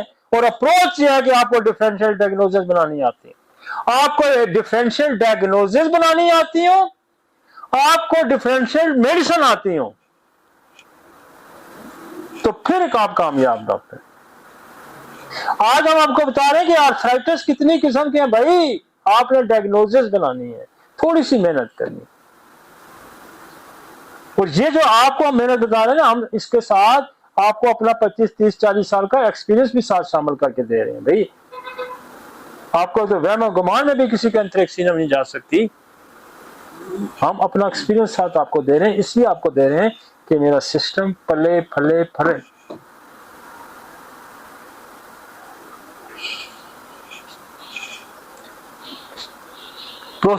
प्रोस्थेटिक जॉइंट, वो जॉइंट जिसके अंदर कोई आर्टिफिशियल जॉइंट पड़ा होगा, उनके अंदर भी बड़े चांसेस होते हैं। Early infections, staphylococcus gram negative, late infection staphylococcus epidermidis, low virulence organism, immunocompromise fungi, candida, aspergillus और मायोबैक्टीरिया। इम्यून कॉम्प्रोमाइज जब होगा तो क्या होगा, उसके अंदर फंगी, फंगी दो बड़े हैं जोड़ों में आते हैं, एक क्या कैनाडिडा है और एक क्या एस्परगेलस है। एस्परगेलस भी पोटेंटाइज हुआ आ गया है और हम तो बड़े अरसे से इसको यूज करते हैं। आप एस्परगेलस भी आपके पास होना चाहिए, आपके पास कैनाडिडा भी होना चाहिए और मायोबैक्टीरिया। मायोबैक्टीरिया क्या, टीबी, टीबी का जो लसोड़ है उसका इस्तेमाल। आप टीबी के आपके पास बेशुमार रेंज आ गई। और मैं आपको बताऊं, जहां जॉइंट की टीबी आएगी, जहां जॉइंट की टीबी आएगी, उसमें ड्रोसा भी बहुत अच्छा काम करता है। आप जो लोग हमारे साथ काम करते हैं, जो मेरे साथ काम करते हैं, जो मेरे डिस्पेंसरी में काम करते हैं, जब भी जोड़ों का मर्ज आता है तो हमें डोरिनम ड्रोसा का इस्तेमाल कसरत से करते हैं। मेरे पास जो भी जोड़ों का दर्द आएगा, हम मेडोरिनम ड्रोसा का कसरत से इस्तेमाल करते हैं। हम कोई नुस्खा हम नहीं लिखते जहां मेडोरिनम हम डोसा ना लिखते। लोग तो कहते हैं डोसा काली खांसी की दवा। डोसा, डोसा हड्डियों की जान है। आपको पता है डोसरा का जो फूल होता है, इतना खूबसूरत फूल होता है, उस पर बड़े जैसे शहद होता है इस तरह के क्रिस्टल्स लगे होते हैं। जो ही उस पर कोई चीज बैठती है, कोई कीड़ा मकोड़ा बैठता है ना, जो ही पहले इस तरह ओपन होता है, जो ही बैठता है ना, यूं बंद होकर उसको हड्डियों समेत खा जाता है। ये पहला पौधा है जो इसको खाता है, इनको कीड़ों को, पहला पौधा है जिसकी खुराक है कीड़े मकोड़े, यूं बंद होते हैं, उसको हड्डी समेत नहीं खाया जाता है। इसका मतलब यह है कि ड्रोसरा हड्डियों को खाने वाली दवाई है। ये ज़हन में रखे इसकी फिलोसफी।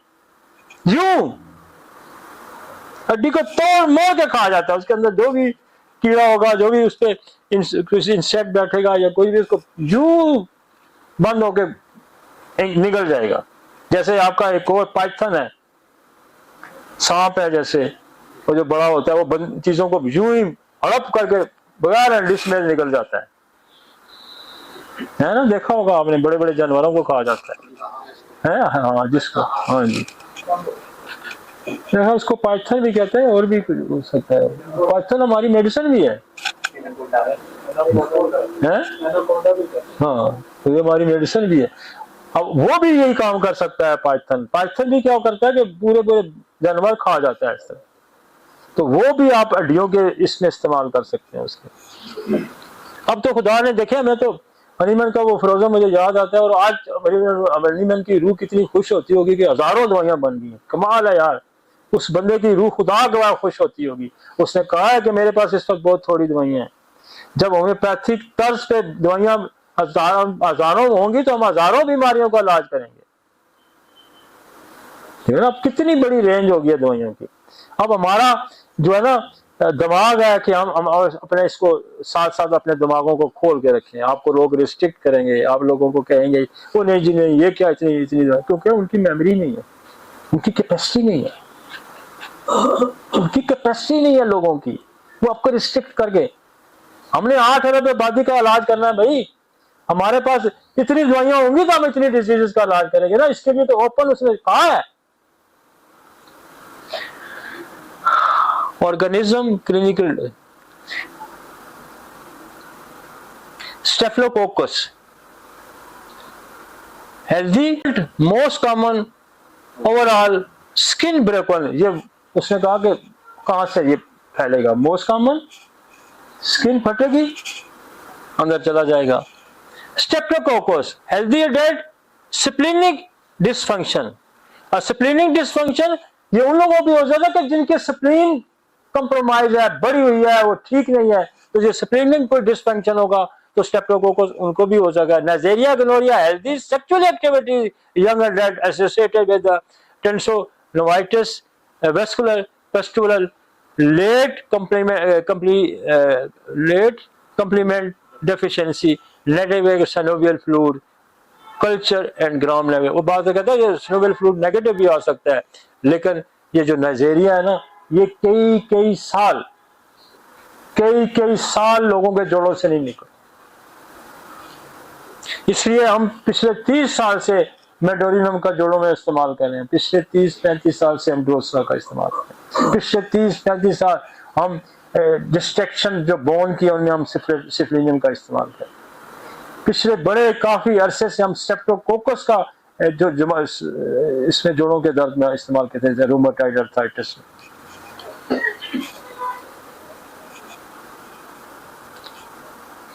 इसके आगे जी एरोबिक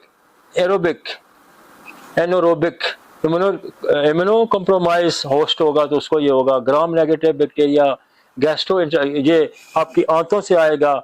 ये ब्रोसीला है, ये जूनोसिस ये भी जानवरों की तरह उस तरफ से आएगा।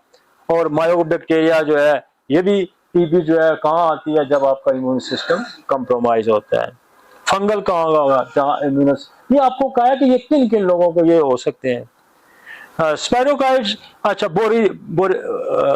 बोरीलिया जिसका मैं आगे जिक्र कर रहा था, ये लाइम डिजीज बनाता है। एक्सपोर्ट टू टिक्स, तो जो छोटे छोटे कीड़े मकोड़े, ये मक्खियां, ये इनके जरिए आपको लगता है। और mycoplasma immune compromise host pure urinary track manipulation. ठीक हो गया जी।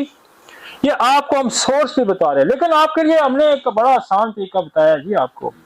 आप उसकी सिरिंज से लें, फ्लूइड लें, कल्चर कराएं, सारी सरदर्दी, इतनी लंबी पढ़ाई भी आपकी खत्म। पढ़ लें तो अच्छी बात है, लेकिन हमने आपको एक बिल्कुल शॉर्टली एक हाल बताया कि उस पस लें, उसका पानी लें, उससे कुछ भी निकालें, आप उसको कल्चर कराएं, आपकी डायग्नोसिस, पूरी डायग्नोसिस बन गई। एक लाइन में आपकी पूरी डायग्नोसिस बन गई। टीबी है, स्टेप्टो है, जो भी है। और आज जो ना देखें आप, पूरे पाकिस्तान से वो लोग, पूरे दुनिया से वो लोग होम्योपैथ डॉक्टर जो है, वो मुझसे लोगों से राब्ता करते हैं जी। जब से हमने कल्चर कराने शुरू किया, हमारी प्रैक्टिस को 4 चांद लग गए। Next, side affected by bacterial arthritis. Side बता रहा है आपको, शोल्डर कितने %? 5%, एल्बो 8%, रिस्ट 6%, हिप जॉइंट 15%, 45% क्या है, नी जॉइंट। जब भी नी जॉइंट पकड़ा जाएगा आपके जहन में होगा आ गया जी। मतलब 45% लोगों के नी जॉइंट पकड़े जाते हैं। और अक्सर देखो, ये बैक्टीरिया जो होता है ना, ये जो आपकी इंसानों के दुश्मन पैथोजेंसिस है, अब वो जॉइंट के पकड़ के आपको बता देता है, रिस्ट्रिक्ट करा दिया उसने, चलने के काबिल नहीं छोड़ा। तो घुटने का जोड़ ही पकड़ा हुआ तो चलेगा कहां से। और एंकल में 9% है।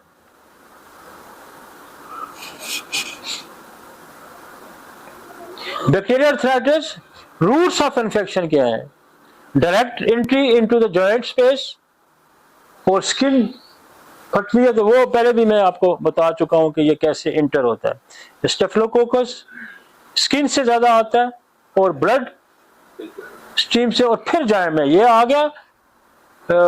उसमें स्किन में ये ध्यान में रखें कि स्किन की बेशुमार जो पैथोफिजियोलॉजी या पैथोलॉजी हम देखते हैं, तो ये स्टेफिलोकोकस बहुत कॉमन है। Next, different types of bacteria and their infection, Staphylococcus aureus, ये स्टेफ इन्फेक्शन इसको कहते हैं। स्टेप्टोकोकस स्टेप थ्रोट इसको कहते हैं। देखें आपके लिए कितनी शॉर्ट चीजें हमने डाली हैं कि क्या होगा streptococcus step infection, step throat गले से आता है ना। जब भी स्किन से आएगा मोस्ट कॉमन स्टेप्टोकोकस होगा, जब आपका गले से आएगा मोस्ट कॉमनली स्टेप्टोकोकस होगा। आपको बना कर और डॉक्टर साहब पहले तो गला पकड़ेगा फिर जोड़ पकड़ेगा, तो फिर समझोगे आपका और जो स्किन वही जो इन्फेक्शन होया जो बाद जोड़ भी पकड़ेगा। नाइजेरिया गोनोरिया इन्फेक्शन है जो सेक्सुअल ट्रांसमिटेड है, और मायोबैक्टीरियम ट्यूबरकुलोसिस है, और ट्यूबरकुलोसिस कहीं भी हो सकती है। आपकी दिमाग की टीबी, आपके फेफड़ों की टीबी, पहले तो जमाने में आप सुनते थे ना बस लंग्स की टीबी होती है, अब और ये भी लंग्स से भी आ जाती है जोड़ों में, ये ज़हन में रखें। टीबी पहले हुई है लंग्स की और वो शिफ्ट कर गई है जोड़ों में, टीबी लंग्स में हुई है वो शिफ्ट कर गई है ब्रेन में, टीबी लंग्स में हुई है फिर वो कन्वर्ट हो गया कैंसर में। तो ये ज़हन में रखें, और खुदा का शुक्र है खुदा ने होम्योपैथी पे एक बड़ी मेहरबानी की है कि हमें ट्यूबरकुलोसिस हमने बनाई है जो ड्रग रेसिस्टेंस है, कि खुदा की देन है कि जिस पे एलोपैथिक वाले परेशान है कि टीबी जो ड्रग रेजिस्टेंस है हमारी दवाइयां नहीं काम कर रही, और हमारा वो देखें अल्लाह ने हमारे पे मेहरबानी किया कि हमें वो बैक्टीरिया मिला रेजिस्टेंट, और हमने इससे पोटेंटाइज किया, और कल परसों हमने मुल्तान में इसको हमने लॉन्च किया है ट्यूबरकुलोनियम रेजिस्टेंस को, और इससे बेशुमार दुनिया के लोगों को फायदा होगा, खुदा की मखलूक को इससे फायदा होगा, जो जिनको 4 दफा 5 दफा 2 दफा। कल भी मेरे पास बंदा आया कहता मैंने जिंदगी में 6 दफा ट्यूबरकुलोसिस के कोर्सेज किए और अब ब्लड कैंसर में मुबतला था। कल 6 कोर्सेज लिए मैंने, जबकि टीबी का एक कोर्स कहते हैं एलिमिनेट कर देती है। 6 कोर्सेज। ब्रोसीला नहीं, बोरीलिया क्या करता है? Lyme disease. चलो जी हम लाइम डिजीज को थोड़ा देखेंगे भी। माइग्रेटरी होता है। ग्लोरियल मैंने कहा ना ये शिफ्टिंग, अब शिफ्टिंग में आपके पास बड़ी रेंज है दवाइयों की, मैंने रेपिटी भी उठा के लगाई है। शिफ्टिंग में आपकी पल्सटीला शिफ्टिंग है, काली बाइक्रोमिक काउंट की शिफ्टिंग है, आपकी कालमिया शिफ्टिंग है, आपकी लीडम शिफ्टिंग है, आपकी स्टिलेरिया शिफ्टिंग है,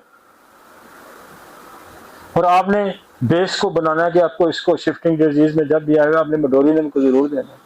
जब आप मोडोरिनम का निचोड़ लगाएंगे तो वो उसको, चाहे आप स्टिलेरिया देते हैं, चाहे पल्सटीला देते हैं, चाहे आप आर्निका देते हैं, चाहे काली सर्व देते हैं, ये सारी शिफ्टिंग की है, चाहे काली बरवैकम देते हैं।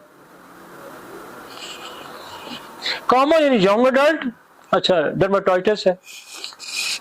अब देखें जो स्किन की डर्माटाइटिस है, आप स्किन डर्माटाइटिस है, अब आप मरीज आपको क्या ओ सर जी मुझे डर्माटाइटिस है, तो आपको अगर गनोरिया को पता ही नहीं तो आप डर्माटाइटिस को क्या ठीक करेंगे? टेंडोसाइनोवाइटिस है, टेंडर है और साइनोवियल झिल्ली भी पकड़ी जाती है तो फिर भी गनोरिया है। कॉमन इन यंग एडल्ट है, रिस्पॉन्ड वेल टू एंटीबायोटिक, वो कहते हैं एंटीबायोटिक को। आगे चलते हैं। Gonococcal arthritis fact triggered by gonorrhoea bacterial infection, treated with, वो एंटीबायोटिक करते हैं। मैं अपनी आपको बता, more common in women than in man, ये ज्यादा कॉमन औरतों में है, और अब यह ध्यान में रखें ये जोड़ों के दर्द ज्यादा औरतों को है बनिस्बत मर्दों की, क्योंकि जो थोड़ा सा भी सेक्सुअल एक्टिविटी जो ड्रॉपलेट है, जो क्योंकि औरत एक पॉट होती है और उसमें ड्रॉपलेट होता है बैक्टीरिया, उसमें ज्यादा फैलता है। समझ आइए आपको? Affect large joint like knees and ankle, पहले जोड़ घुटने का पकड़ गया। आप मेरी यहाँ रजिस्टर पड़े होंगे मेरे 1993 के, 1994, 95, 96, 2000 पहले देखें, वहां भी मेडोरिनम डोसा लिखी हुई है, वहां भी मेडोरिनम डोसा लिखी हुई है। आगे चलें।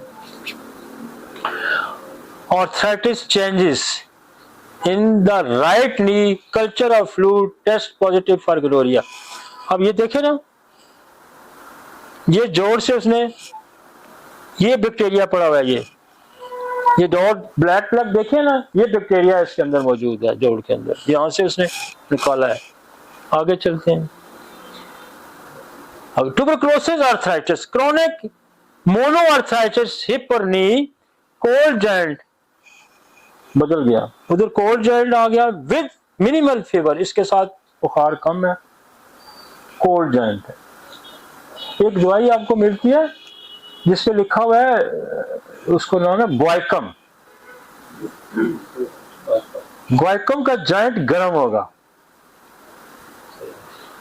और वो ठंडी चीज लगाना चाहता है उसमें। आप जाके ग्वाइकम को पढ़े ना, तो उसका जोड़, अब जोड़ गर्म किसका था, बैक्टीरियल इन्फेक्शन में जोड़ गर्म होता है, तो वहां आपने ग्वाइकम का इस्तेमाल। अब लोग उठा उठा के ग्वाइकम का कहां इस्तेमाल करें, लेकिन फायदा कोई, ओ जी मैंने ग्वाइकम भी दी, कोई फर्क नहीं पड़ा।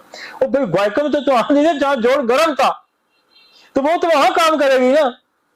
आप ग्वाइकम के जब उसी मोडेलिटी में लिखा है कि ये मतलब गर्म जोड़ उसका होता है, उसको ठंडा रखना चाहता है। हुकूमत से लोग जोड़ों को गर्म रखना चाहते हैं, यही होता है ना, वो उसको ठंडा रखना चाहता है ग्वाइकम का। ग्रेजुअली जॉइंट डिस्ट्रक्शन होती है इसकी, जो ट्यूबरकुलोसिस की जॉइंट की जो डिस्ट्रक्शन होती है वो ग्रेजुअल होती है, एकदम नहीं होती। एक पड़ेगा उसको आस्ता आस्ता खाएगा। पेरियो आर्टिकुलर ऑस्टियोपेनिया, लोगों ने अपना नाम सुना होगा कि ऑस्टियोपेनिया जी, ऑस्टियोपेनिया ऑस्टियोपोरोसिस से पहले वाली स्टेज को ऑस्टियोपेनिया कहेंगे। और मार्जिनली ओरिजिन होगा, और इस पे ओरिजिन होगा कि वहां चीजें उभर के भी आई हुई होती है। जॉइंट स्पेस नैरिंग, जोड़ जो है ना आपके तंग हो जाएंगे। दिस इज द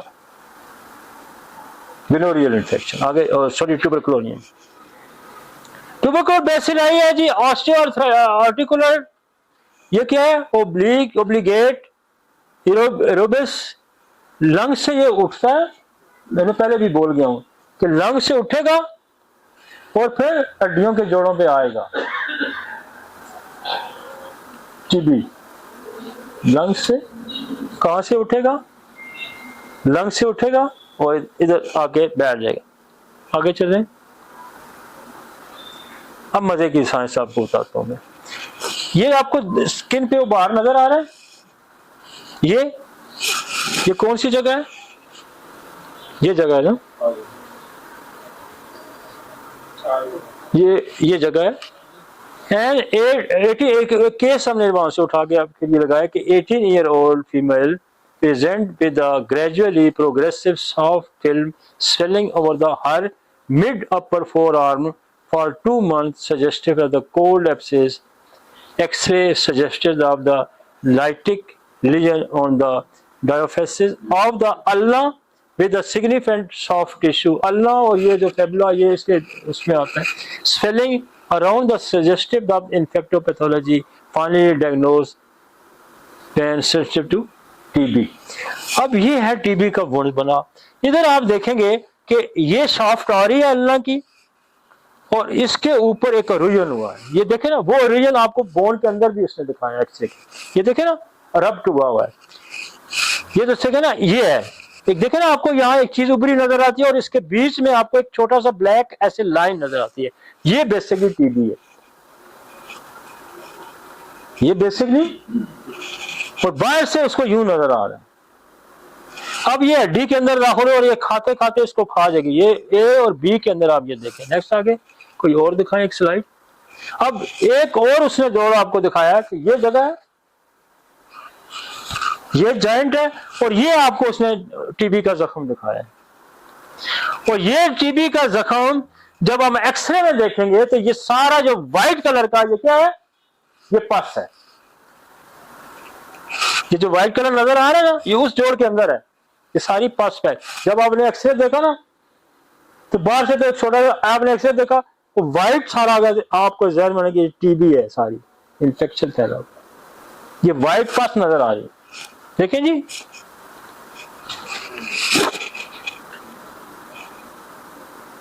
और हम आपको बताएंगे कि हम टीबी कैसे जोड़ों की ठीक करते हैं। क्या मजा का आपका। अब यहां देखें, हमने यहां भी एंथ्रेक्सिनम लगानी है, फिर हमने यहां बेसिलिनियम लगानी है, फिर हमने ग्रेप। हम यहां 2 अप्रोचेस रखते हैं। एक तो जहां बोन टीबी की जो बड़ी दवाई है, दो बड़ी दवाइयां हैं, एक सिलेशिया है और एक फास्फोरस है। हम फर्स्ट ट्राई की जो हमें जो रिजल्ट मिलते हैं वो सिलेशिया के मिलते हैं, ध्यान में रखें। तो हम बेस एंथ्रेक्सिनम बेसिलिनियम ग्रेफाइड किए गए डोज बना के फिर हम सिलेशिया पे आ जाएंगे। फिर हम हड्डियों की टीबी में हमें सिलेशिया बहुत सपोर्ट करती है, हमें फास्फोरस, हम इसने ऑरोमेट का साथ एज ए कम्प्लीमेंट्री मेडिसिन का।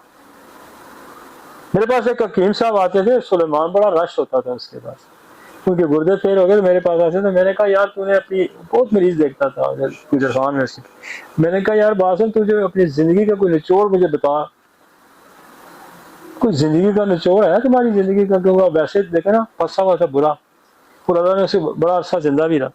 तो मुझे कहने लगा कि ओरोमेट सोना मैं टीबी में इस्तेमाल करता हूँ उसको मार के, तो मेरे बहुत ज्यादा रिजल्ट है ट्यूबरकुलोसिस। मैं कहता हूँ भी टीबी में ओरोमेट का इस्तेमाल करते हैं, हम हड्डी की टीबी में ओरोमेट का इस्तेमाल करते हैं और हम पिछले 30 साल से करें।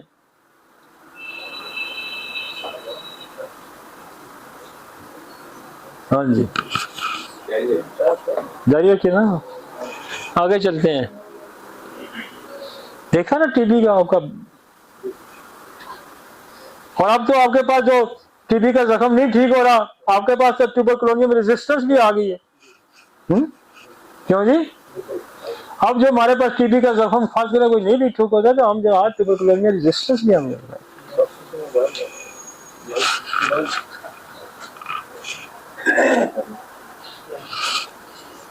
इसमें भी थोड़ा ही है, चल दे दे।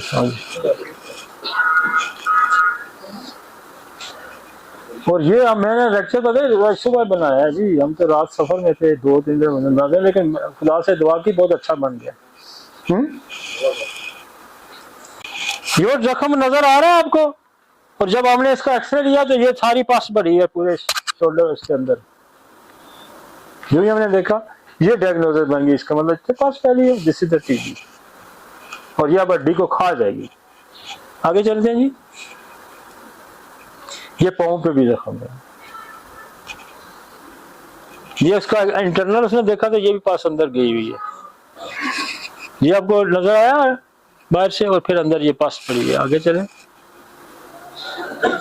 ये जोड़ है टीबी का, ये जहां उसने एरो दिया है, ये कोने से हड्डी उड़ा के नहीं ले गया, खा गई है टीबी हड्डी। ये एक्सरे पे यूं नजर आएगी, ये हड्डी कोना ही उड़ा के खा गई है। और ये यकीन माने हमने ऐसी कई 100 हड्डियों वाले, ये हड्डी रिवर्स करके वापस ग्रो करती है यहाँ पे, और दुनिया की कोई साइंस इस बात को मानती नहीं। जब एक दफा नेक्रोसिस शुरू हो गया, कैरिज शुरू हो गया, तो दुनिया की ठीक नहीं, ये रिवर्स करेगा, ये जोड़ रिवर्स करेगा। आप इसको एंथ्रेक्सिनम दें, आप इसको बेसिलिनियम दें, आप इसको ड्रोसला दें, आप इसको ओरोमेट दे के सिलेशिया पे आए, मुसलसल इसको रिवर्स करें, ये हील होगा जोड़ और हड्डी ग्रो करेगी। ये जितने हमने हजारों ये छाननी के देखे ना, इसके ऊपर इसके जोड़ को देखें, इसकी ये जहां एरो इसके नीचे देखें, हड्डी सारी खाली पड़ी है, बिल्कुल देखें ना, बहुत ही लाइट, इसके अंदर थिकनेस है ही कोई नहीं। एक बच्ची है, उसकी यहां से हड्डी इस तरह की थी और छोटी हड्डी थी, ये फीमर बोन थोड़ी मोटी होती है ना, बिल्कुल पतली थी। एक सर्जन साहब, मैं नहीं नाम लेता, उन्होंने ऊपर से भी काटी, नीचे से भी काटी, और उसको ग्राफ्टिंग की, बीच बोन दूसरी जगह ले गए थे ग्राफ्टिंग की, वो जुड़ी नहीं। 2 साल बच्ची सफर की, उसने मेरे पास आई और हमने उसका 6 मंथ इलाज किया, और ये हड्डी दोबारा ग्राफ्ट की, हड्डी दोबारा जुड़ी। हमने बेस क्या किया, हमने एंथ्रेक्सिनियम, ट्यूबरकुलोसिस बेस, बेसिलिनियम लगाई, रेफर लगाई, सिलेशिया लगाई, और फिर मैंने मसल को नीचे ऐसे खींच कर लाने के लिए हम रोज रस्ट टॉक्स का इस्तेमाल करते थे।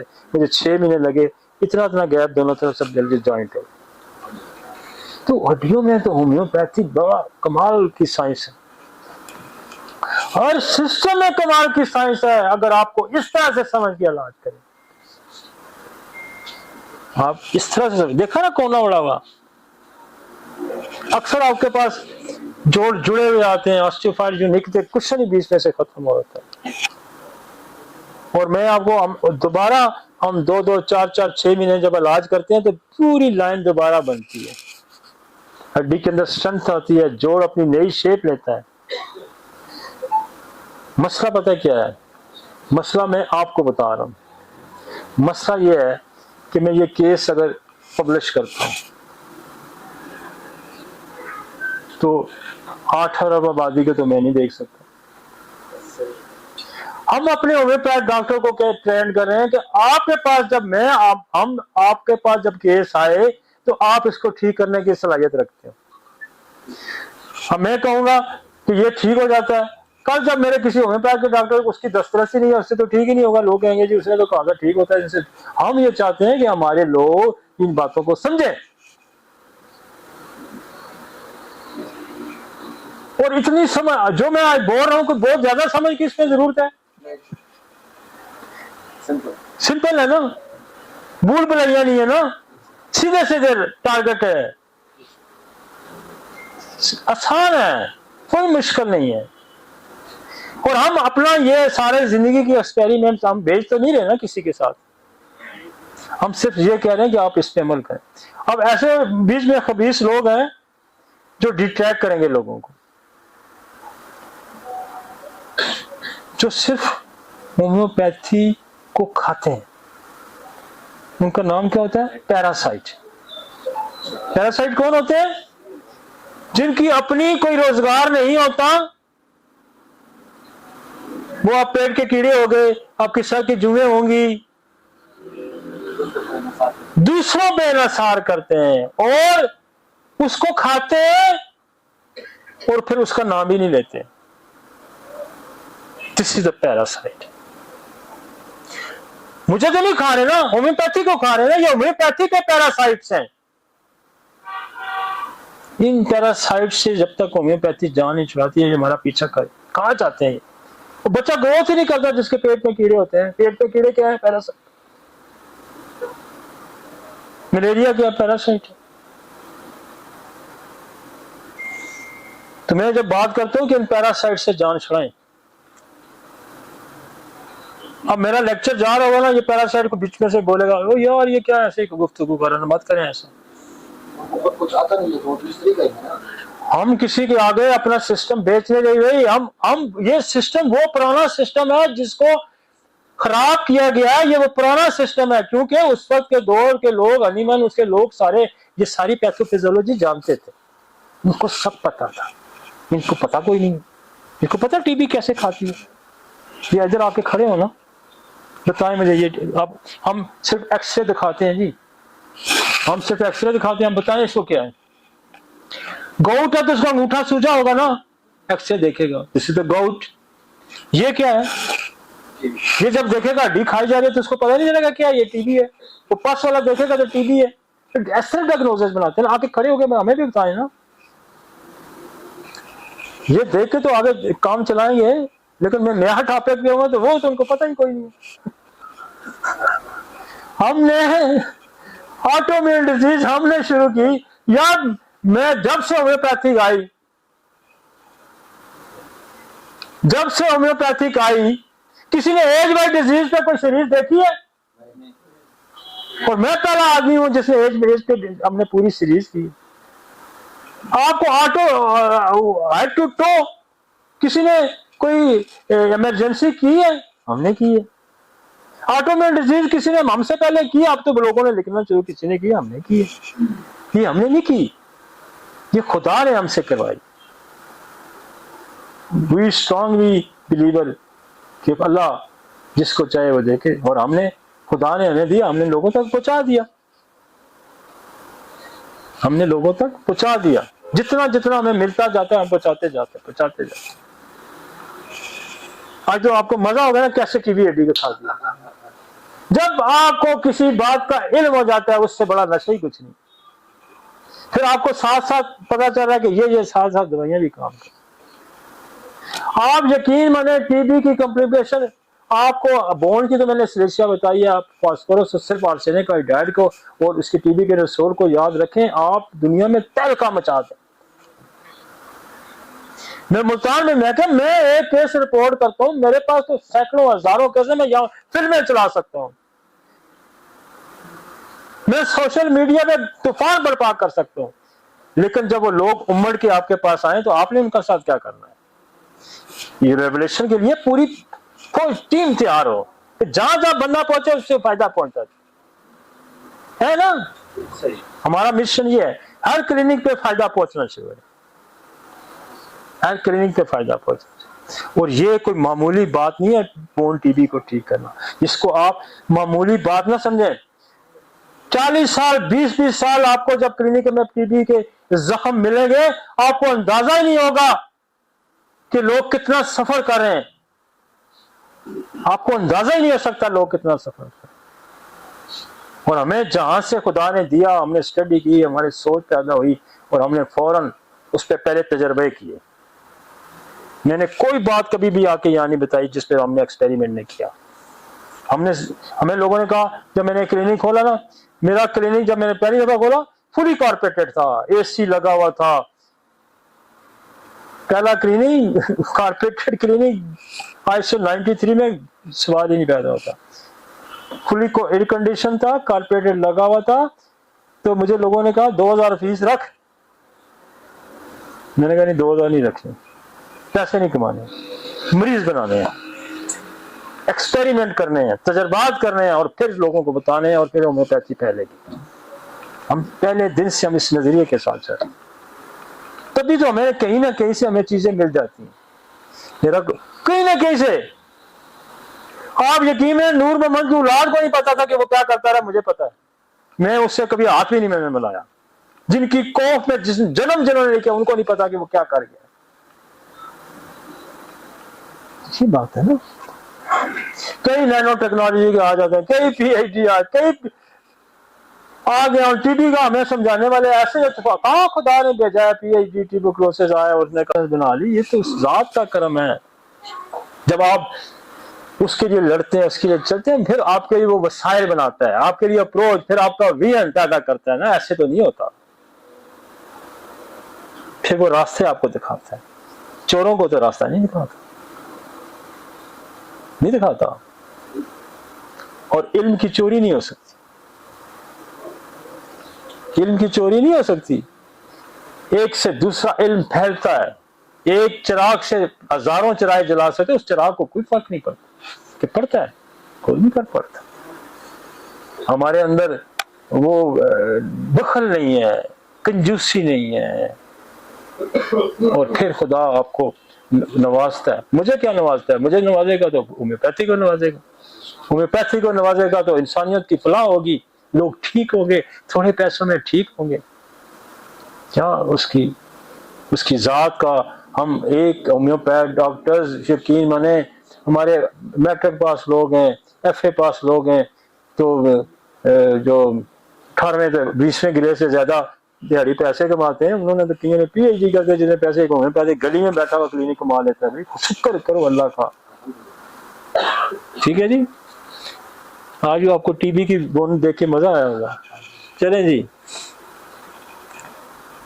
क्लिनिकल सस्पिशियस मायोबैक्टीरियल कल्चर, मतलब आपने वो मैंने कहा ना, इसका तो कल्चर कराना होगा आपका। ये टेस्ट उसने लिखे हैं। इन्वेस्टिगेशन ऑफ मॉडल क्या है, आपने एक्सरे करवाना है, आपने इसका मायोबैक्टीरियल टेस्ट करवाना है, कल्चर करवाना है, तो आपको मिल जाए। लाइम आर्थराइटिस क्या, बोरेलिया बोर्डोफोरी है, ये भी एक बैक्टीरिया है जिसको बोरेलिया कहते हैं। और ये क्या है, इंटरमीडिएट और क्रॉनिक मोनोआर्थराइटिस, ऑफन नी इन्वॉल्वमेंट। तो आपका जब आपने वो कराना है, आपने स्टेप, जब आप कल्चर भेजेंगे आपको तकलीफ ही नहीं, यार आपको तकलीफ क्या करनी है, आपने 2 लाइनों का कल्चर लिखना है।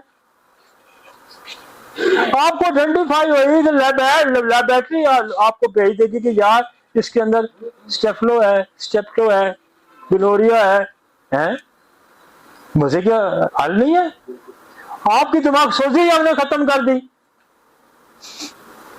आपको नहीं देखना आता कि ये कौन सा आर्थराइटिस है, आप यार सिंपल से कल्चर लिख लेते हैं। तो आपके पास ये तो अनपढ़ बंदा भी लिख सकता है कि बड़ी साइंस है जी, मुश्किल बड़ी गांव के लोग खुद अपने हमारी लेक्चर सुन के गांव के लोग जो है कई मतलब दफ्तरों के बैठे हुए वो खुद अपने कल्चर करा रहे हैं और जाके होम्योपैथिक दवाइयां ढूंढ रहे हैं।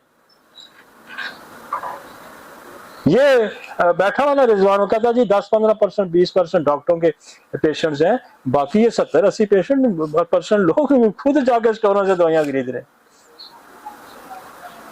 क्योंकि जब तक आप आम आदमी को फायदा नहीं पहुंचाते, आपका सिस्टम फ्लरिश नहीं कर सकता। आप जब डाकुओं और जनों के हाथों सिस्टम दे देंगे, वो कोई 10,000 लेगा, कोई 50,000 लेगा, कोई लाख रुपया लेगा, सारे तो नहीं डॉक्टर लिखे 450 लेके काम। वो लोग भागते हैं, उधर से भाग के इधर आते हैं, फिर उधर इतनी फीसें, इतनी महंगी, वो बेचारे भाग के इधर आते हैं, फिर इन्हें क्या ठंडे चढ़ देते हैं। अच्छा, ये भी कार में बैठे, 2-4 नजर आए, खड़े, फिर निकल गया, फेरी लगा के और 2-4 ले आया। तो यार खुदा के वास्ते काम करो, इंसानों के वास्ते काम करो, आपके दर पे लोग टूट पड़ेंगे। उनको आसानियां तो दो ना, उनको आसानियां तो दो ना।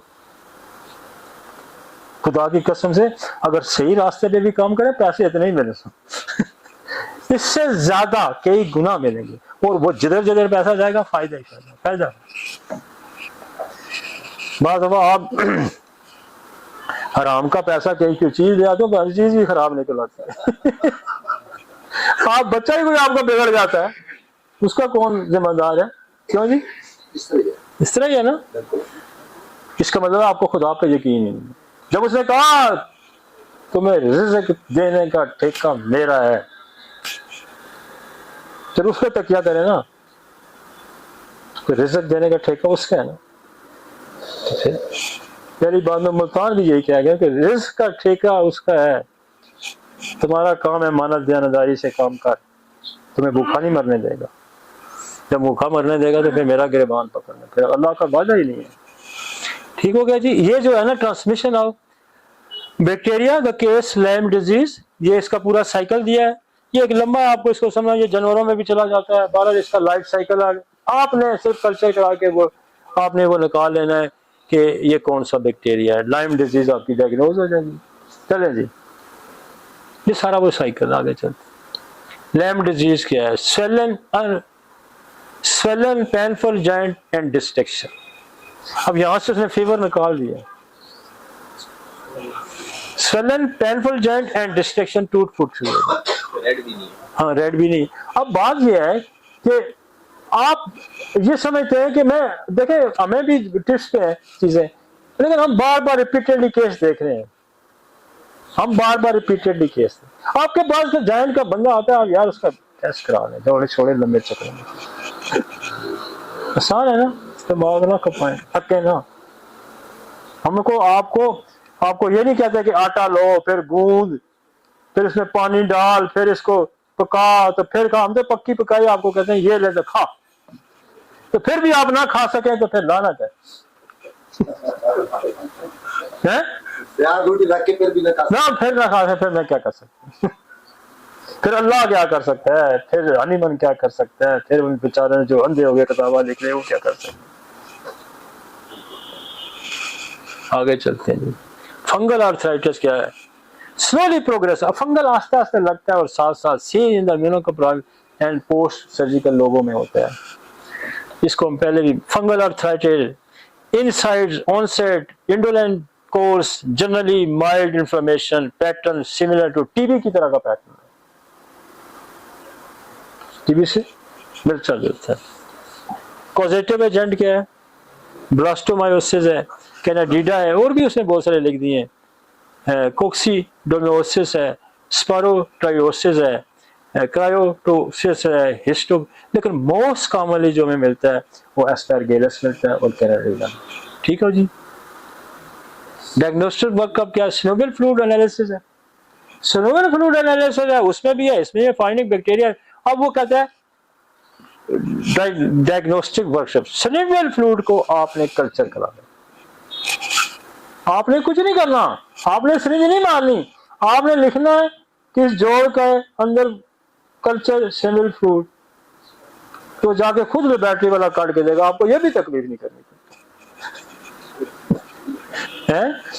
आपको यह तकलीफ सिरिंज वाली भी नहीं करनी देगी, वो खुद ही कर देगा जैसे पैसे आपको करके, आपने सिर्फ लाइन लिखनी है, उसने करके आपके पास भेजा, जे भाई जी हम देख लो के। अपीयरेंस क्या होता है? बाइट प्रोलेंट होगा, WBC की तादाद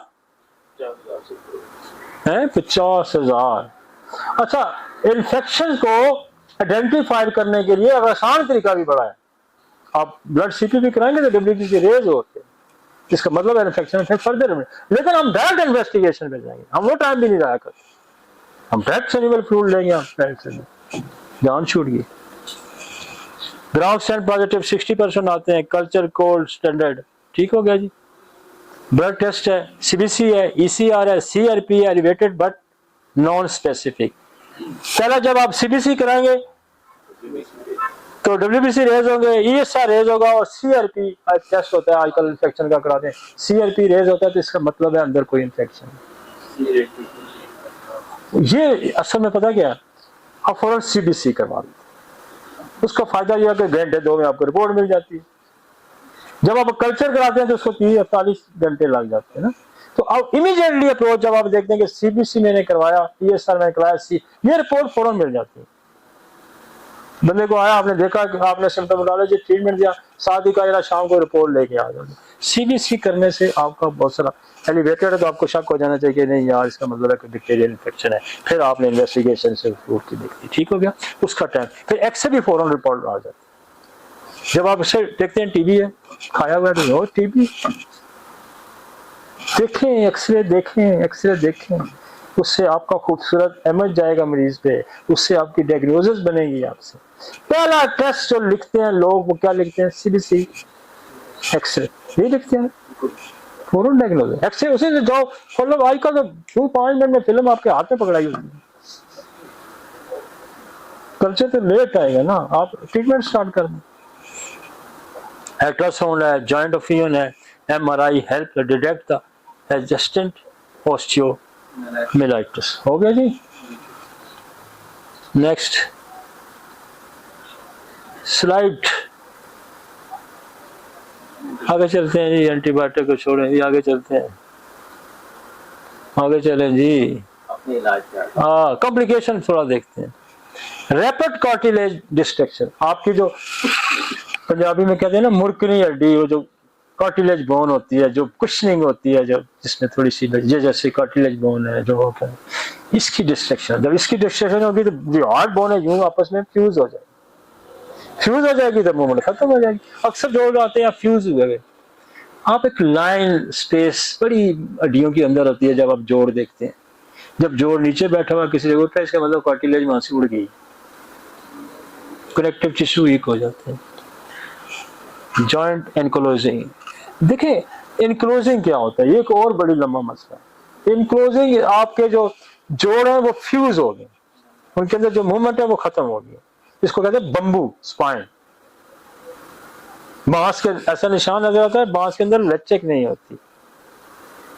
हम जब बम्बू स्पाइन को इसको नापते हैं तो उसका ये भी तरीका होता है कि आप उसकी यूं नापे, अपने हड्डी को ऊपर रख के नीचे नापे, फिर उसको कहीं आगे बेंड हो, जब बेंड होता है तो फिर ये जगह आपका फीता बढ़ना चाहिए ना जी, उसका बढ़ता नहीं है। बढ़ेगा कहां के उसके अंदर, यूं होगा तो लचक आ गई ना बीच में, तो फिर उसकी स्पेस बढ़ गई, तो फीता जो है वो बढ़ गया। कोई टेस्ट भी ना कराए, एनक्लोजिंग का आसान टेस्ट है, बंदे की कमर नापे, उसको के आगे झुक, फिर भी उतनी होगी। एक दूसरे बंदे की कमर नापे, आप यूं पहले खड़ी होकर नापेंगे, आगे करेंगे तो साइज ही बढ़ जाएगा। आसान टूल नहीं। इसको कहते हैं एनक्लोजिंग की आपने डायग्नोसिस बनानी है। तो हम तो आपके पास फीते के छोड़ रस्सी पकड़ लो, पहले उसके निशान लगाओ इधर से इधर तक, दोबारा जब उसको आगे हो तो देव तो उतने निशान पे उसका आया तो फिर समझो एनक्लोजिंग है। तो जो निशान से बढ़ गई है तो इसका मतलब नॉर्मल है, स्पेस कम होगी ना। जब स्पेस अब बेंड होंगे तो स्पेस खुल जाएगी, बढ़ जाएगी, है ना आसान सा।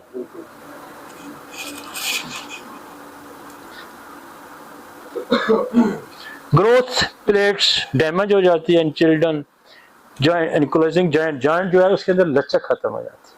This is the enclosing, this is the autoimmune disease भी है।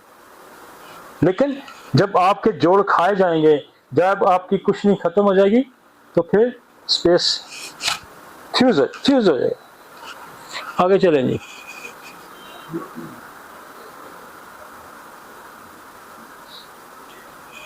ये फिर समरी बनाई है उन्होंने जी, जो समरी हम पीछे पढ़ के आए हैं, मगर में हम इसको स्किप करते हैं।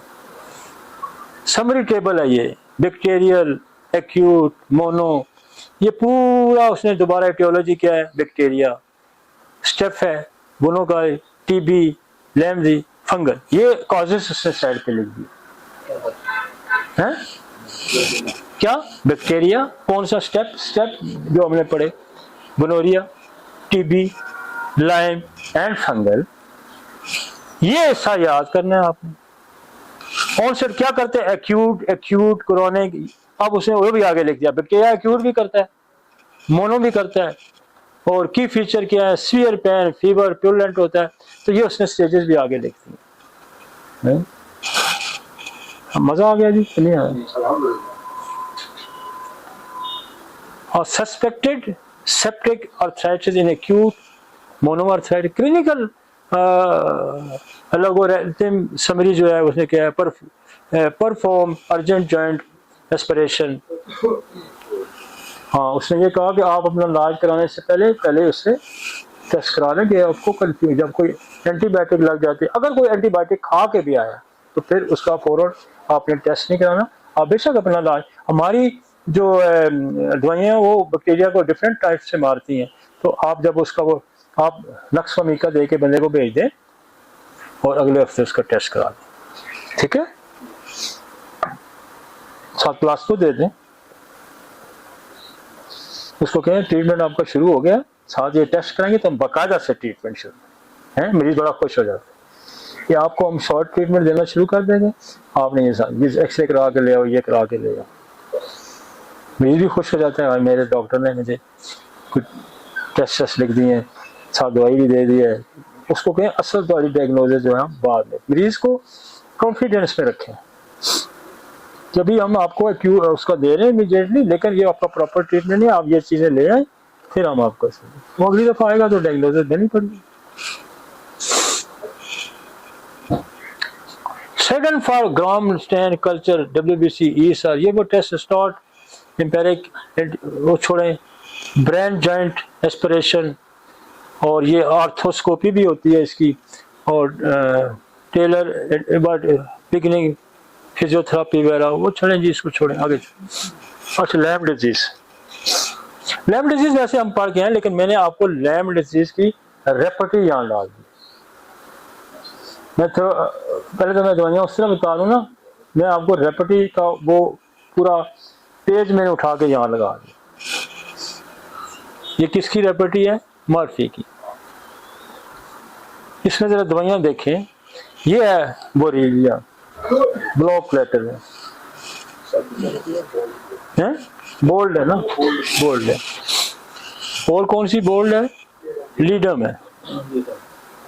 अब ये दो बड़ी दवाइयाँ ना कि आया कैसे है, लीडम भी, जैसे लीडम हम यूज करते हैं किसमें, टेटनस में यूज करते हैं कि बैक्टीरिया कैसे आया, पंक्चर करके दाखिल, जब पंक्चर करके दाखिल होगा तो दंडल, ठीक हो गया। और बोरीलिया इसका नसोल है। बाकी आपके पास लाइसिन है, हाइड्रोफोबिना में लाइसिन है, रोडोनड्रॉन है, ये सिफलिनियम नीचे पड़ी है आपके, ये ट्यूबरक्लोनियम पड़ी है, ये थुजा है, बेलाडोना ऊपर पड़ी है, स्वेलिंग को देखिए, ब्रायोनिया पड़ी हुई है, कैनाबस टाइवा पड़ी हुई है, लेकिन दो बड़ी दवाइयां हैं इसमें, बोरीलिया और लीडम।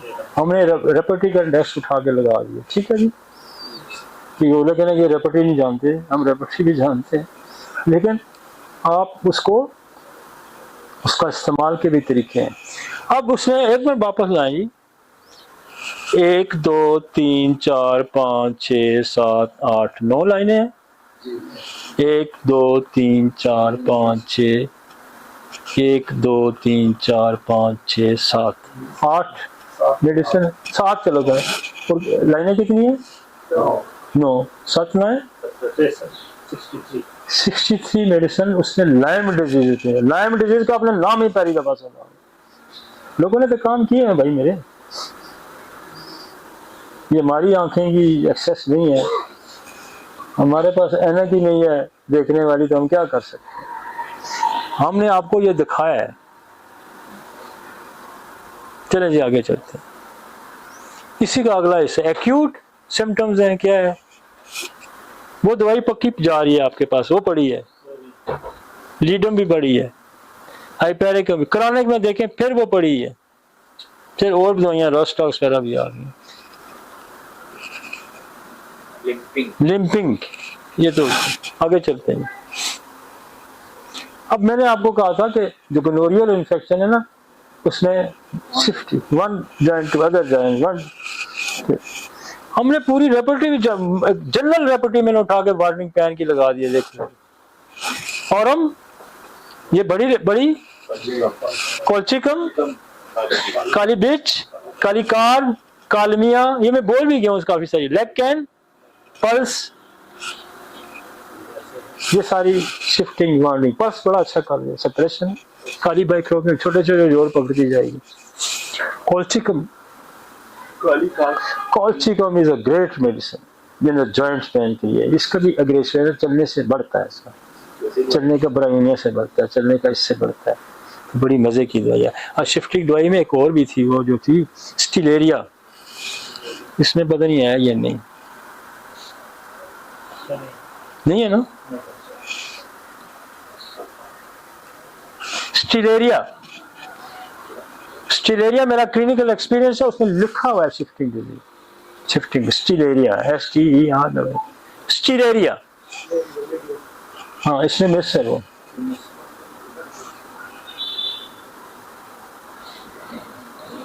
हमारी तरफ से आपको ये दवाइयां जो है ना आपके पास होनी चाहिए, x ray, कार्सिनोसन,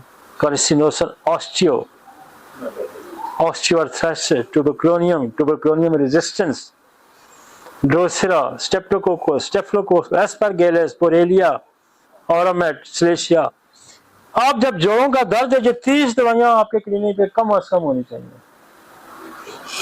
Calcarea floor, Calcarea carb, Calcarea fall, रूटा, एक्टिया स्पाइकाटा, मैक्रोटीनम, ग्वाइकम, एपर, स्टिलेरिया, मैंने लिखी हुई है स्टिलेरिया शिफ्टिंग प्लान, ठीक है, formica rufa, formic acid, acid benz, urtica urens, lithium carb and लेक्टेन, ठीक हो गया। लेकिन इसका भी बताएं कि ये जो ना एक एक कर लिया करो, कुछ लोग ऐसे होते हैं कि सारे मिक्स करके देते हैं।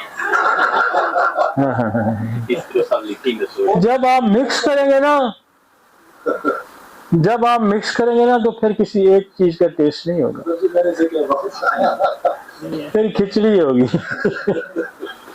मिक्स नहीं करना, आप आलू का टेस्ट अलग लें, आप गोश्त का टेस्ट, मटर का टेस्ट अलग लेना, तो टेस्ट से सब पता चलता है।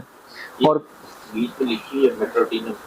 मैक्रोटीनम ये जगह है, इस पे ये सच्ची बात है, ये मैक्रोटीनम जो है ना, मैं जो नहीं इस्तेमाल, डॉक्टर तारक इस्तेमाल करते हैं, तो वो डिस्कशन में हो तो मैंने भी ये फायदेमंद है, ये रिस्ट पेन की दवाई, फार्मिका एसिड भी ये जो चूटियों से बनती है, ये भी जोड़ों के दर्द की दवाई है, फार्मिक एसिड स्वेलिंग जॉइंट्स की होती है, एसिड वो दोनों उसी से बनती है, फार्मिका रूफा भी और वो भी। लेक्टेन कुत्ती का दूध है, और इसकी जो सबसे खूबसूरती है, इसको आसान चीज समझने वाली यह है कि ये दर्द इधर आएगा, फिर दर्द इधर आएगा, फिर इधर आएगा, ये यूं है पेंडुलम की तरह, ये जोड़ पकड़ेगा फिर इस तरफ आ जाएगा, इसको छोड़ देगा, फिर इसको छोड़ेगा तो फिर पहले पे आ जाएगा, ये अल्टरनेट करता है इधर का इधर, एक साइड से दूसरी साइड पर, तो जहाँ एक पकड़ेगा यही पकड़ेगा गला ही, पहले ये गला पकड़ेगा फिर ये पकड़ लिया, अब ये छोड़ेगा तो इसको पकड़ लेगा, इसी तरह इस तरफ के जॉइंट को पकड़ेगा, इसको छोड़ेगा तो दूसरी तरफ, तो ये इस तरह इसका है। एसिड बेंज जो है बेसिकली ये यूरिक एसिड की तरफ से इसका है, जैसे कि यूरिक एसिड की बड़ी दवाई है, और इसमें यह है कि ये जोड़ों दर्द में स्वेलिंग वगैरह पैदा करती है, और इसमें आपकी इंडिकेशन, दो दवाइयों की बड़ी इंडिकेशन है, फाउल स्मेल यूरिन की, उसमें एसिड बेंज और एसिड नाइट्रिक। और जी और कोई पूछो जी, पूछी को मुझे याद है या नहीं याद। काल्चिकम क्या खूबसूरत दवाई है, स्मॉल जॉइंट्स की और एग्रीवेशन, ये छोरों के दर्द जो है, छोटे जोड़ों के दर्द, ये छोटे जोड़ों के दर्द बेसिकली अब काल्चिकम और लीडम की बड़ी दोस्ती है। अल्टरनेट आप करते हैं, हम दोनों को इकट्ठा भी कर देते हैं। तो लीडम और काल्चिकम स्मॉल जॉइंट में कभी मुझे नहीं मायूसी हुई। आप पीछे सोर्स को लगा देना। और अब इसमें एक दवाई और लगी हुई है अर्जेंटम मैट, ये हड्डी को खाती है। आप इसको, इसमें लिखा हुआ है नेक्रोसिस ऑफ द बोन, तो हड्डियां आपको खाई हुई दिखाई दे, दैट इज अर्जेंटम मैट और फास्फोरस। दो दवाइयां ऐसी हैं जो नेक्रोसिस और ओरामेट, ये नेक्रोसिस करती हैं। जहां भी हड्डी आपकी खाई जा रही है वो अर्जेंटम मैट है, वो फास्फोरस है, वो ओरामेट। Thank you very much ji.